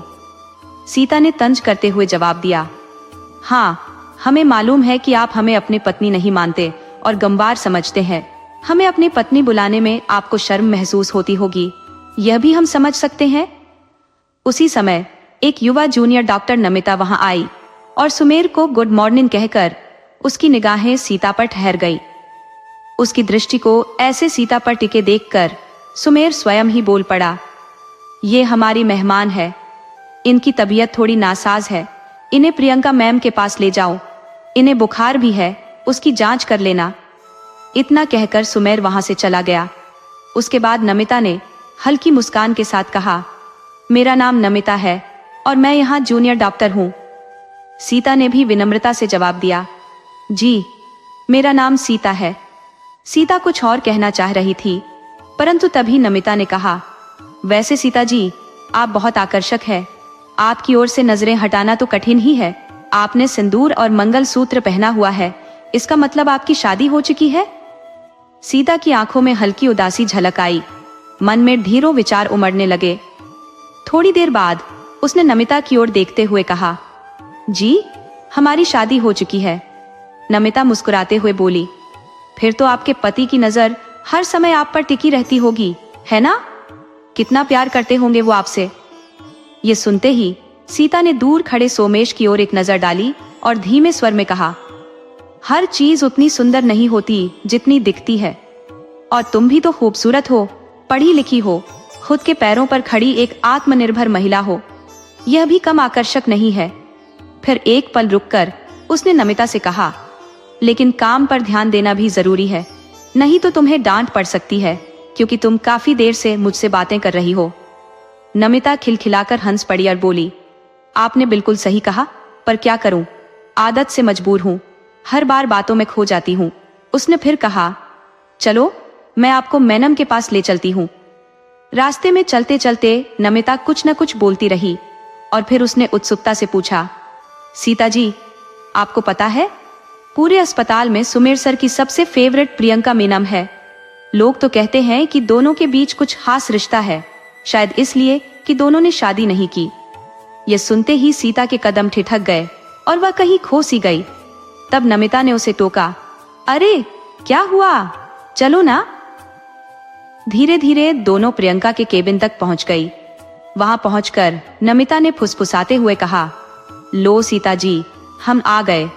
वैसे प्रियंका मीनम काफी सख्त मिजाज की है और उनकी ज्यादा बातें पसंद नहीं है। जो भी मैंने बताया है यहाँ भूलकर भी मत बोलना। ये कहकर दोनों केबिन के अंदर दाखिल हुई। सीता ने देखा कि वहां एक आकर्षक और आत्मविश्वासी महिला बैठी थी, जिसकी उम्र भी सुमेर के आसपास ही लग रही थी। पहली नजर में ही वह समझ गई कि यही प्रियंका है। नमिता ने प्रियंका से कहा, प्रियंका मीनम, ये सुमेर सर के साथ आई है। सर ने बताया है कि इनकी तबीयत कुछ ठीक नहीं है, तो इन्हें आप देख लीजिए। प्रियंका ने उत्सुकता से सीता की ओर देखा और पूछा, आप सुमेर की क्या लगती है? इससे पहले कि सीता कुछ कह पाती, नमिता ने हंसते हुए कहा, ये सर की मेहमान है, मीनम। और देखिए कितनी सुंदर है ना? प्रियंका ने संजीदगी से नमिता की ओर देखा और कहा, ठीक है, अब तुम जा सकती हो। नमिता सिर झुकाकर चुपचाप बाहर चली गई। प्रियंका ने सीता को बैठने का इशारा किया और उसकी जांच पड़ताल करने लगी। कुछ देर बाद सुमेर केबिन में आए और बोले, प्रियंका, देख लिया ना? दवा भी दे देना। प्रियंका ने मुस्कुराते हुए कहा, हाँ, सब कर दिया है। अब तुम इन्हें ले जा सकते हो, 2 दिन में ठीक हो जाएंगी। लगता है इन्होंने ठंडी चीजें खाई है। सीता ने धीरे से कहा, हाँ, ठंडी हवा में रखा गया था। प्रियंका ने फिर पूछा, कुछ कहा आपने? लेकिन सीता खामोश रही, उसका ध्यान कहीं और था। इस बीच सुमेर ने यह सब सुन लिया था। उसने स्थिति संभालते हुए कहा, नहीं, इसने कुछ नहीं कहा। फिर सुमेर ने सीता को चलने का इशारा किया। तभी प्रियंका ने सुमेर से पूछा, सुमेर, क्या सच में तुम्हें याद नहीं है कि आज कौन सी तारीख है? सुमेर थोड़ा असमंजस में मुस्कुराया और कहा, ओ प्रियंका, माफ करना, हैप्पी बर्थडे। इसके बाद उसने प्रियंका को गले लगाते हुए माफी मांगी और कहा कि काम की व्यस्तता के चलते वह यह दिन भूल गया था। प्रियंका ने मुस्कुराते हुए कहा, कोई बात नहीं, पर शाम की पार्टी में जरूर आना। सुमेर ने हामी भरते हुए वादा किया, हाँ, जरूर आऊंगा। सीता यह सब देख रही थी, लेकिन कुछ नहीं बोली। फिर वह प्रियंका को अलविदा कहकर सुमेर के साथ बाहर आ गई। दोनों चुपचाप घर लौट आए। घर पहुंचने पर हॉल में बैठी सुमेर की माँ सुनीता जी ने चिंता जताते हुए पूछा, क्या हुआ सीता? बेटा, तुम ठीक हो ना? सीता ने धीरे से हाँ माँ कहा और अपने कमरे की ओर बढ़ गई। इसके बाद सुनीता जी ने सुमेर से पूछा, क्या बात है, सीता को तुमने डांटा क्या? सुमेर हल्की हंसी के साथ बोला, हद है माँ, अब आपको अपने बेटे पर भी शक हो रहा है। मैं क्यों डांटूंगा उसे? पता नहीं, वह गाड़ी में भी बिल्कुल खामोश थी। सुनीता जी सीता का हाल जानने के लिए उसके कमरे की ओर बढ़ने लगी। तभी सुमेर ने कहा, अरे माँ, वो बीमार है, शायद थकी हुई है। आप उसे आराम करने दीजिए और मेरे लिए कुछ बना दीजिए, भूख लग रही है। वहीं खड़ी सजना ने सुना और बोली, लो जी, मैं कुछ बना देती हूँ, माँ को आराम करने दीजिए। फिर सुमेर अपने कपड़े बदलने के लिए अपने कमरे में चला गया। सुमेर ने देखा कि सीता सोफे पर लेटने की कोशिश कर रही थी, लेकिन उसका थोड़ा बहुत सामान सोफे पर ही बिखरा हुआ था, जिससे उसे सोने में दिक्कत हो रही थी। ये देखकर सुमेर ने कहा, सीता, अगर तुम्हें तकलीफ हो रही है तो मैं अलमारी का एक हिस्सा खाली करवा देता हूँ, तुम अपना सामान उसमें रख सकती हो। सुमेर की आवाज सुनते ही सीता के भीतर गुस्सा उभर आया। उसने गहरी नाराजगी के साथ कहा, क्यों? मैं कौन हूं आपके, जो आप इतनी मेहरबानी दिखा रहे हैं? हमें आपकी मदद नहीं चाहिए। वैसे भी हमने हमेशा खुद को परेशानियों से लड़ते हुए संभाला है। बचपन से हमारे पास न पढ़ाई का मौका मिला, न अच्छा खाना और न ही परिवार का स्नेह। इतना कहकर उसने चादर से अपना चेहरा ढक लिया। सुमेर उसके चेहरे पर उभरते दुख को भांप सकता था। इस मंजर ने उसे बेचैन कर दिया और वह वहां से बाहर निकल गया। हॉल में बैठी सुनीता ने उसे जाते हुए देखा और पुकारा, बेटा, कहाँ जा रहे हो? संजना तुम्हारे लिए तुम्हारी पसंद का सिरा बना रही है। लेकिन सुमेर ने अनसुना करते हुए घर से बाहर का रुख कर लिया। करीब 3 घंटे बाद जब दवाई का असर हुआ तो सीता का बुखार थोड़ा उतर गया। वह हॉल में जाकर सुनीता, संजना और सोनम के पास बैठ गई। उसी समय दरवाजे से सुमेर अंदर आता दिखाई दिया। उसे देखकर सभी खड़े हो गए, क्योंकि उसके साथ 4 आदमी भी थे जो एक बड़ी अलमारी लेकर आए थे। सुनीता ने हैरानी से पूछा, सुमेर, ये क्या है? क्यों लेकर आए हो? सुमेर ने सीता की ओर देखते हुए कहा, शादी के बाद से सीता को अपना सामान रखने में तकलीफ हो रही थी, इसलिए मैं उसके लिए यह अलमारी लेकर आया हूँ। ये सुनकर सुनीता के चेहरे पर एक हल्की मुस्कान आ गई। उन्होंने उन आदमियों को कमरा दिखाते हुए कहा, इसे उस कमरे में रख दीजिए। तभी सोनम संजना के पास खड़ी हुई, धीरे से मुस्कुराई और संजना के कानों में फुसफुसाते हुए बोली, दीदी, ये सुमेर भैया तो सीता भाभी के प्यार में पक्के पड़ गए हैं। देखो, पहले सामान और अब ये अलमारी भी ले आए। संजना हल्का मुस्कुराते हुए बोली, अरे वो तो बस अपनी अलमारी में उसके कपड़े नहीं रखना चाहते, इसलिए ये सब कर रहे हैं। प्यार व्यार का चक्कर नहीं है। इसी बीच संजना ने सुमेर की ओर मुड़कर कहा, सुमेर, मैंने आपके लिए शीरा बना दिया है, आइए परोस कर लाती हूँ। तभी रणवीर अंदर आता हुआ बोला, अरे शीरा तो मुझे भी बहुत पसंद है, मेरे लिए भी लाना। बिना कोई जवाब दिए संजना शीरा लेने चली गई। रणवीर ने थोड़ी देर बाद सोनम से कहा, अरे सोनम, जरा पानी वानी ला दो, बहुत थकान महसूस हो रही है। सोनम मुस्कुराते हुए बोली, हाँ जी, अभी लाती हूँ। रणवीर फिर चुटकी लेते हुए बोला, वैसे एक खबर सुनोगी तो एकदम तरोताजा हो जाओगी। विजय ने उत्सुकता से पूछा, क्या बात है भैया? दरवाजे से प्रवेश करती हुई वृंदा ने भी उत्सुकता से पूछा, क्या बात है भैया, हमें भी बताओ। रणवीर ने हंसते हुए कहा, अरे भैया ने भाभी के लिए नई अलमारी खरीदी है, क्योंकि उन्हें सामान रखने में दिक्कत हो रही थी। यह सुनकर सभी भाई बहन हंसी ठिठोली करते हुए सुमेर की खिंचाई करने लगे।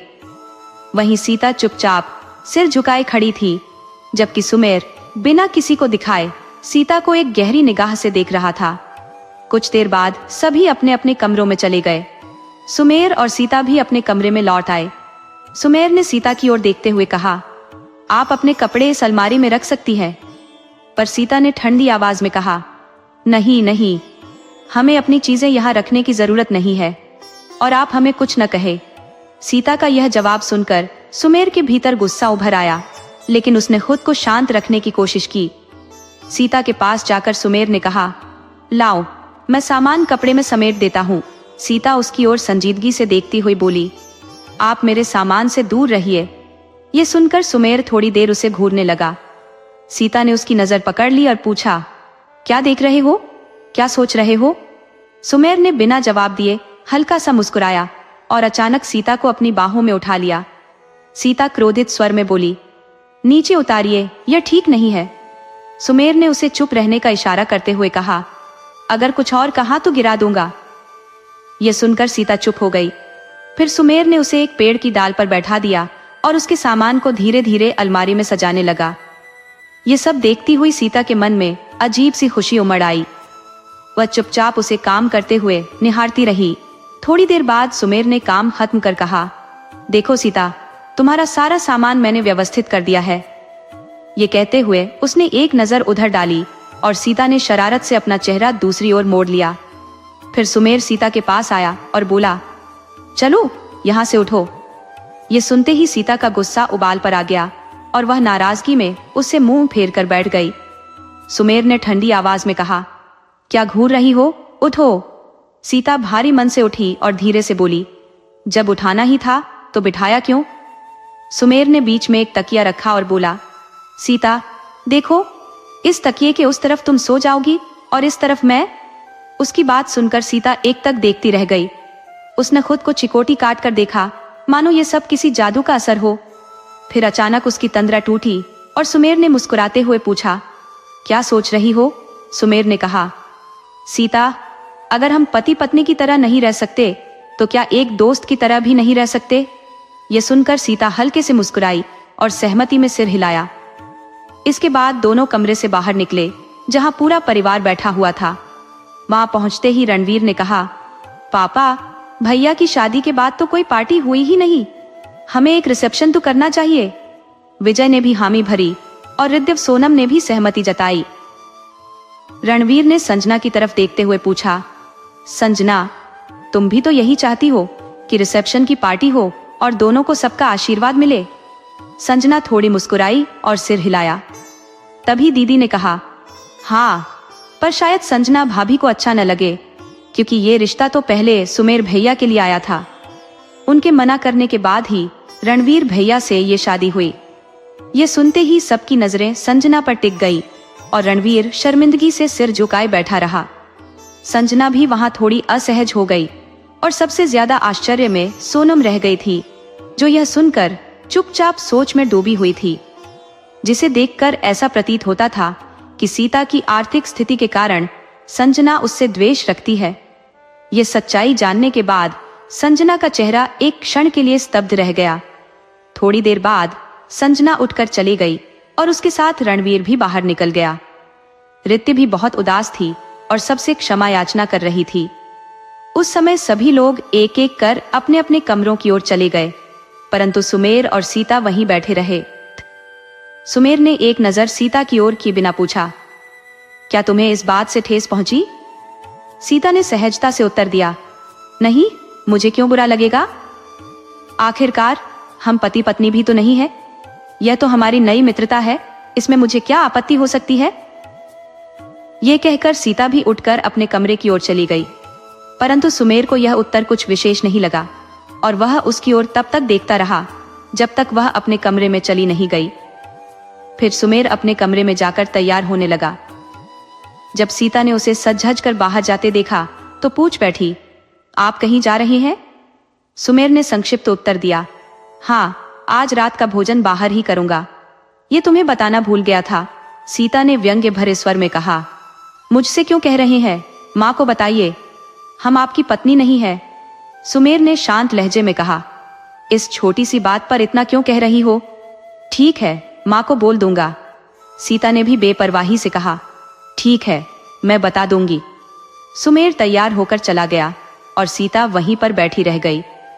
कुछ समय बाद सीता ने सुनीता के पास जाकर सूचित किया कि सुमेर आज रात घर पर भोजन नहीं करेगा क्योंकि वह प्रियंका की पार्टी में गया है। तभी सुनीता ने कहा, तुम क्यों नहीं गई? तुम्हें भी तो जाना चाहिए था। सीता शांत खड़ी रही, कोई जवाब नहीं दिया। थोड़ी देर बाद पूरे परिवार ने साथ बैठकर भोजन किया और फिर सोने चले गए। सीता वहीं हॉल में बैठकर सुमेर का इंतजार करने लगी। जब सुनीता ने देखा कि सीता अभी भी हॉल में बैठी है तो वह समझ गई कि वह सुमेर के लौटने की प्रतीक्षा कर रही है। यह देख सुनीता निश्चिंत हो गई और अपने कमरे में सोने चली गई। धीरे धीरे रात के 12 बजे बज गए। बैठे बैठे सीता की आंख लग गई, परंतु एकाएक गाड़ी के हॉर्न की आवाज से उसकी नींद टूट गई। वह दरवाजे की ओर भागी और देखा कि सुमेर गाड़ी से बार बार उतरने और फिर बैठने का सिलसिला दोहरा रहा है और साथ ही हॉर्न भी बजा रहा है। ये देखकर सीता तेजी से गाड़ी के पास पहुंची और धीमे स्वर में सुमेर को फटकारते हुए बोली, ये क्या कर रहे हैं? आप समझ नहीं रहे कि रात के 12 बजे हैं और घर में सब लोग सो रहे हैं? सुमेर ने कोई प्रतिक्रिया नहीं दी और बार बार वही हरकत करता रहा। आखिरकार सीता ने उसका हाथ पकड़ लिया और दृढ़ता से कहा, बस बहुत हो गया, अब अंदर चलिए। सुमेर ने लड़खड़ाती आवाज में जवाब दिया, अभी तो एक ही बोतल खाली हुई है। जैसे ही उसने मुंह खोला, उसके मुंह से शराब की गंध उठी, जिससे सीता नाराज हो गई और बोली, आपको शर्म नहीं आती? एक डॉक्टर होकर आप यह सब कर रही हैं। घर में सब आपके बारे में क्या सोचेंगे और मम्मी पर क्या बीतती होगी? सुमेर ने लड़खड़ाते हुए अपनी उंगली सीता के होठों पर रखी और बोला, माँ को तकलीफ देने का मेरा कोई इरादा नहीं है। वैसे भी आज की पीने की वजह तुम ही हो। हमारी वजह से वह क्यों? सुनकर सुमेर ने धीरे से कहा, क्योंकि तुम बहुत बोलती हो, चुप रहो, मैं कुछ नहीं बताऊंगा तुम्हें। ये कहकर सुमेर लड़खड़ाते हुए घर की ओर बढ़ा, लेकिन थोड़ी दूर जाते ही वह नीचे गिर पड़ा। सीता दौड़कर उसके पास पहुंची और झुंझलाते हुए बोली, आप कितनी नाटकबाजी करते हैं, चुपचाप चलिए, समझे? ये सुनते ही सुमेर बच्चों की तरह आंसू बहाने लगा। सीता ने हैरानी से पूछा, अब क्या हुआ? आप क्यों रोने का नाटक कर रहे हैं? सबको जगा देंगे क्या आप? आपकी बनी बनाई इज्जत एक ही पल में खत्म हो जाएगी। सुमेर ने भरे हुए स्वर में कहा, तुम्हारी वजह से रो रहा हूं। तुम मुझे ऐसे डांटती हो? मम्मी से शिकायत करूंगा तुम्हारी। भला कोई पत्नी अपने पति को ऐसे डांटती है क्या? सीता उसकी बात पर मुस्कुराई और बोली, लेकिन आप तो हमें अपनी पत्नी मानते ही नहीं। सुमेर ने उदास होकर कहा, तुम हंस रही हो? जाओ, मैं तुमसे बात नहीं करूंगा। सीता ने उसकी ओर देखते हुए कहा, अच्छा अब नहीं हंसेंगे, चलिए कमरे में चलिए। सुमेर लड़खड़ाते हुए उठ खड़ा हुआ और सीता के कंधे पर हाथ रखते हुए बोला, हाँ चलो, तुम मेरी दोस्त हो, तुम्हारी बात तो माननी पड़ेगी। चलते चलते सीता ने पूछा, आप प्रियंका की पार्टी में थे? सुमेर ने थोड़ा रुककर जवाब दिया, नहीं नहीं, मैं वहां नहीं गया था, मैं अपने कॉलेज के दोस्तों से मिलने गया था। ये सुनकर सीता को अनजाने में अच्छा लगा। वे दोनों दरवाजे तक पहुंचे और जैसे ही अंदर जाने लगे, सुमेर ने सीता का हाथ थाम लिया और उसे अपनी ओर खींचते हुए जोर से गले लगा लिया। वह बोला, सीता उधर मत जाओ, वहां फिसलन है, तुम गिर जाओगी। मैं तुम्हें खोना नहीं चाहता, कभी नहीं। सीता को इस बात से दिलासा मिला कि सुमेर उसे खोना नहीं चाहता, चाहे प्यार हो या नहीं। दोनों के बीच एक अनकही आदत बन चुकी थी। सीता ने काफी देर तक सुमेर को शांत किया और उसे बिस्तर पर लिटाकर उसके बालों पर धीरे धीरे हाथ फेरने लगी। इसी तरह वह भी वहीं बैठी बैठी सो गई।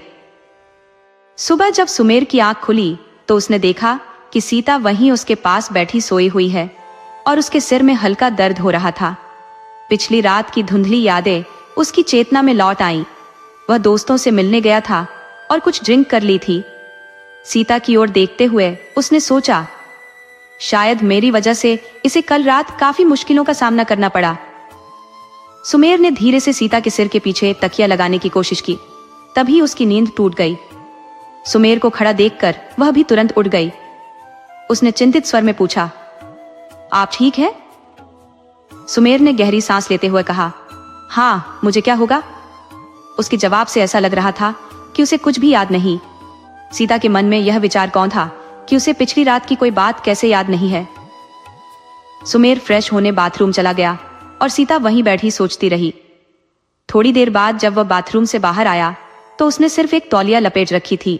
यह देखकर सीता गुस्से में बोली, आप अकेले इस कमरे में नहीं रहते जो ऐसे घूम रहे हैं, जल्दी से कुछ पहन लीजिए। सुमेर बस उसकी ओर देखकर मुस्कुराया, जैसे कि वह उसकी फिक्र को हल्के में ले रहा हो। इसमें क्या परेशानी है? सुमेर ने कहा। सीता ने गुस्से में जवाब दिया, आपका मतलब क्या है? सुमेर ने मुस्कुराते हुए कहा, तुमने कभी बीच पर देखा है? वहां लड़कियां भी छोटे कपड़ों में आराम से घूमती है। सीता ने उस पर नजरें घुमाते हुए कहा, फिल्मों में देखना और असल में पहनना दो अलग बातें हैं। मुझे समझाने की कोशिश मत करो और जाओ, कुछ ढंग का पहन लीजिए। इसी बीच हॉस्पिटल से कॉल आया, प्रियंका मैडम का। सुमेर झुंझलाते हुए बुदबुदाया, अब तो मुश्किल में फंस गया हूँ। ये औरतों के बीच का मामला किसने मुझ पर थोप दिया? ये सुनते ही पास खड़ी सीता ठिठकी और बोली, आपने क्या कहा? मैं आपको क्या परेशानी दे रही हूँ? सुमेर ने सफाई देते हुए कहा, नहीं नहीं, मैंने तुम्हारे बारे में नहीं कहा, मैं तो प्रियंका के लिए कह रहा था। तभी हॉल से किसी के बोलने की आवाज आई। दोनों तुरंत बाहर निकले और देखा कि प्रियंका घर पर आई हुई थी और वह सुमेर को आवाज लगा रही थी। घर का पूरा परिवार वहां इकट्ठा था। सीता और सुमेर हड़बड़ाते हुए प्रियंका के पास पहुंचे। सुमेर ने प्रियंका के सामने पहुंचकर माफी मांगते हुए कहा, सॉरी प्रियंका, मैं आने ही वाला था, लेकिन मेरी कार खराब हो गई थी। रास्ते में रॉकी, जो मेरे कॉलेज का दोस्त है, मिल गया और वो मुझे अपनी गाड़ी में ले आया। तुम तो जानती ही हो कितना जिद्दी है वो। प्रियंका ने आंखों में गुस्से के भाव लिए सुमेर की ओर देखा। फिर उसने सुनीता की तरफ देखा और कहा, आंटी जी, देख रही है कैसे बहाने बना रहा है। मैं अब और बात नहीं करूंगी इससे। आज के बाद ये अपनी जिंदगी खुद संभाले। सुनीता मुस्कुराती हुई बोली, सीता, ये दोनों तो बचपन के साथी हैं, मस्ती मजाक चलता रहता है इनके बीच। लेकिन सीता खामोश रही। इतने में प्रियंका ने हल्की मुस्कान के साथ सुमेर की ओर देखा और सुमेर ने उसे गले लगाते हुए कहा, सॉरी यार, अब की बार पक्का, अब कोई ऐसी गलती नहीं होगी। उसी समय सुमेर का छोटा भाई विजय, जो कि इस बात से अनभिज्ञ था कि सुमेर ने प्रियंका को अपनी शादी के बारे में कुछ नहीं बताया, बोल पड़ा, अच्छा हुआ प्रियंका दीदी आप आ गईं। अब भाई को समझाइए कि शादी के बाद एक पार्टी तो दे दे। विजय की बात सुनते ही सुमेर और सीता चौकन्ने होकर एक दूसरे को देखने लगे। प्रियंका के चेहरे पर सवालिया निशान उभर आया और उसने पूछा, किसकी शादी की बात हो रही है? यह सुनते ही घर के सभी लोग समझ गए। कि सुमेर ने प्रियंका को अपने विवाह की जानकारी नहीं दी थी। विजय अब सहम गया। उसे समझ आ गया कि सुमेर अब उसे डांटने वाला है। प्रियंका ने अपनी आंखें सुमेर की तरफ घुमाई और बोली, विजय, तुम किसकी शादी की पार्टी की बात कर रहे हो? और फिर सीधे सुमेर की ओर देखते हुए कहा, सुमेर। उसकी शादी की चर्चा चल रही थी। तभी सोनम ने उत्साहित होकर कहा, यह तो सीता भाभी की बात है। विजय ने अपनी पत्नी की ओर एक तीखी नजर डाली और दबे स्वर में कहा, तू तो पागल है, खुद तो मरेगी ही, मुझे भी साथ ले मरेगी। प्रियंका कुछ देर शांत रही और फिर बोले, वास्तव में तुमने शादी कर ली और मुझे खबर तक नहीं दी। सुमेर ने सहजता से कहा, वो प्रियंका? प्रियंका ने मुस्कुराते हुए कहा, तुम रहने ही दो। इस पर सुमेर के दोनों भाइयों ने हंसते हुए कहा, बिल्कुल, अब तो पार्टी तो बनती है। तभी सुमेर बिना कुछ कहे चुपचाप अपने कमरे में लौट गया। उसके पीछे पीछे जीता भी दौड़ कर गई और सुमेर के सामने जाकर बोली, हमें माफ कीजिएगा, हमारी वजह से आपको असुविधा हुई। अब ये पार्टी क्यों ना हम कहीं और चले जाएं, ताकि आपको हमारी वजह से परेशानी ना हो। सुमेर ने उसकी ओर देखा, उसका हाथ थामा और उसे बाहर ले गया। पूरा परिवार खुशी से उत्सव की तैयारियों पर चर्चा कर रहा था। तभी सुमेर ने गंभीर स्वर में कहा, मैं ना कर सकता हूँ या फिर भाग सकता हूँ, लेकिन जो खुशी उनके चेहरों पर है वो मैं उनसे नहीं छीन सकता। इसलिए मैं तुमसे भी यही चाहूंगा कि मेरे परिवार को, विशेषकर मेरे माता पिता को, तुम्हारी वजह से कोई दुख न पहुंचे। ये कहने के बाद वह प्रियंका के पास गया और उससे अस्पताल चलने का इशारा किया। दोनों वहां से निकल गए। संजना जैसे ही सोनम के पास जाने लगी, सोनम तुरंत अपने कमरे की ओर बढ़ गई। वह संजना से नाराज थी क्योंकि संजना ने उसे सुमेर और अपनी बात नहीं बताई थी। उधर रिद्धि भी कॉलेज चली गई थी। मास्टर जी की तबीयत खराब होने के कारण उन्हें छुट्टी लेनी पड़ी, तो सुनीता और मास्टर जी दोनों अपने कमरे में बैठकर कामों की सूची बनाने लगे। वहीं मास्टर जी की मां आराम करने चली गई। सीता वहीं खड़ी खामोशी से सब देखती रही, अपने विचारों में गहरी खोई हुई थी। सुमेर अपने क्लिनिक में बैठा पार्टी को लेकर चिंतित था। उसे यह सोचकर बेचैनी हो रही थी कि उसके दोस्त उसकी हंसी उड़ाएंगे, क्योंकि सीता उम्र में उससे काफी छोटी थी। हालांकि वह अपने स्वास्थ्य का खूब ध्यान रखता था और अपनी उम्र का ठीक ठीक अंदाजा लगाना कठिन था। फिर भी सीता उसके सामने नादान सी लगती थी। सीता भी यह सोचकर विचलित थी कि पार्टी में लोग उसे कम आंकेंगे, पढ़ाई में कमी का ताना देंगे और वह न जाने कैसे सबके बीच सामंजस्य बिठा पाएगी। जैसे ही समय आगे बढ़ा, सभी खाने की मेज पर मिले और अपनी अपनी जिम्मेदारियों की चर्चा करने लगे। सबसे पहले रणवीर ने उत्साह से कहा, पापा, सजावट का काम मैं देख लूंगा। विजय ने कहा, पापा, मैं सबके कपड़ों का इंतजाम संभाल लूंगा। और सोनम भी फैशन डिजाइनर है, तो हम दोनों मिलकर सबके परिधान देख लेंगे। दादी मुस्कुराते हुए बोली, मैं मेकअप का काम देख लूंगी और तुम लोग, मम्मी पापा, खाना व्यवस्थित करना। तभी दादी ने मजाकिया लहजे में कहा, असल में मैं कुछ नहीं करूंगी, बस आराम से बैठकर काम चोरों पर नजर रखूंगी। सब हंसने लगे। तभी सुमेर ने कहा, संजना, तुम मेहमानों का ख्याल रखना। संजना हल्की मुस्कान के साथ किचन की ओर चली गई, लेकिन उसके मन में ख्याल आया कि किसी ने उसे कोई विशेष काम नहीं सौंपा था। खाने के बाद सभी ने अपने अपने कमरे का रुख किया और अगले 2 दिनों की छुट्टी लेकर पूरी तैयारियों में जुटने का निर्णय लिया। बाद में जब सुमेर बाहर से टहलकर कमरे में लौटा, तो उसने सीता को देखा, जो बेचैन होकर इधर उधर घूम रही थी। सुमेर ने पूछा, सीता, तुम इतनी चिंतित क्यों हो? उसकी बेचैनी को भांपते हुए सुमेर ने उसे सांत्वना दी और कहा, लंबी सांस लो, आराम से बताओ, क्या बात है? सीता ने धीमे स्वर में कहा, मैं पार्टी के बारे में सोच रही हूँ। कैसे होगा सब कुछ? लोग क्या कहेंगे, कैसे देखेंगे? सुमेर ने थोड़े हल्के अंदाज में कहा, अरे, मुझे पता है कि लोग कहेंगे मैंने एक बच्ची से शादी कर ली है। हाँ, शर्म तो महसूस होगी, पर क्या करे, सामने तो जाना ही पड़ेगा ना। सुमेर ने मुड़कर देखा तो सीता वहां से गायब थी। वह रसोई में जाकर खड़ी हो गई थी। सुमेर ने यह सोचकर उसे अकेला छोड़ दिया और खुद भी जाकर सो गया। अगली सुबह जब सीता और सुमेर दोनों तैयार होकर कमरे से बाहर आए, तो उन्होंने देखा कि घर में हर तरफ हलचल मची हुई थी और दूर से रिद्धि की आवाज भी सुनाई दे रही थी। रिद्धि ने सुमेर का बैग हाथ में लिया और मुस्कुराकर बोली, भैया, जब हम सब ने छुट्टी ले रखी है तो आप काम पर कैसे जा सकते हैं?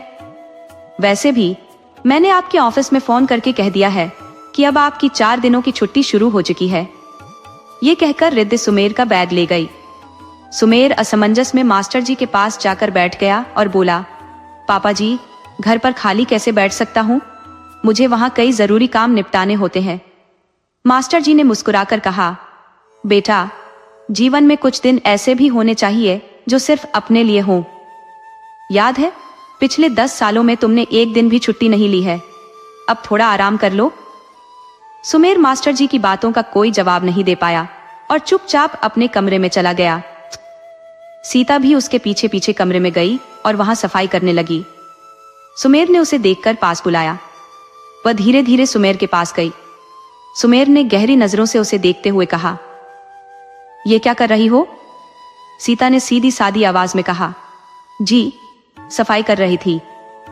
इस पर सुमेर ने कहा, इस कमरे की सफाई हो चुकी है। अगर तुम्हें इतना ही सफाई का शौक है तो बाहर जाकर करो। मुझे मालूम है माँ ने तुम्हें यह सब करने को कहा है। सच बताओ, माँ ने क्या कहा है? सीता ने हिचकिचाते हुए कहा, माँ ने तो कुछ भी नहीं कहा।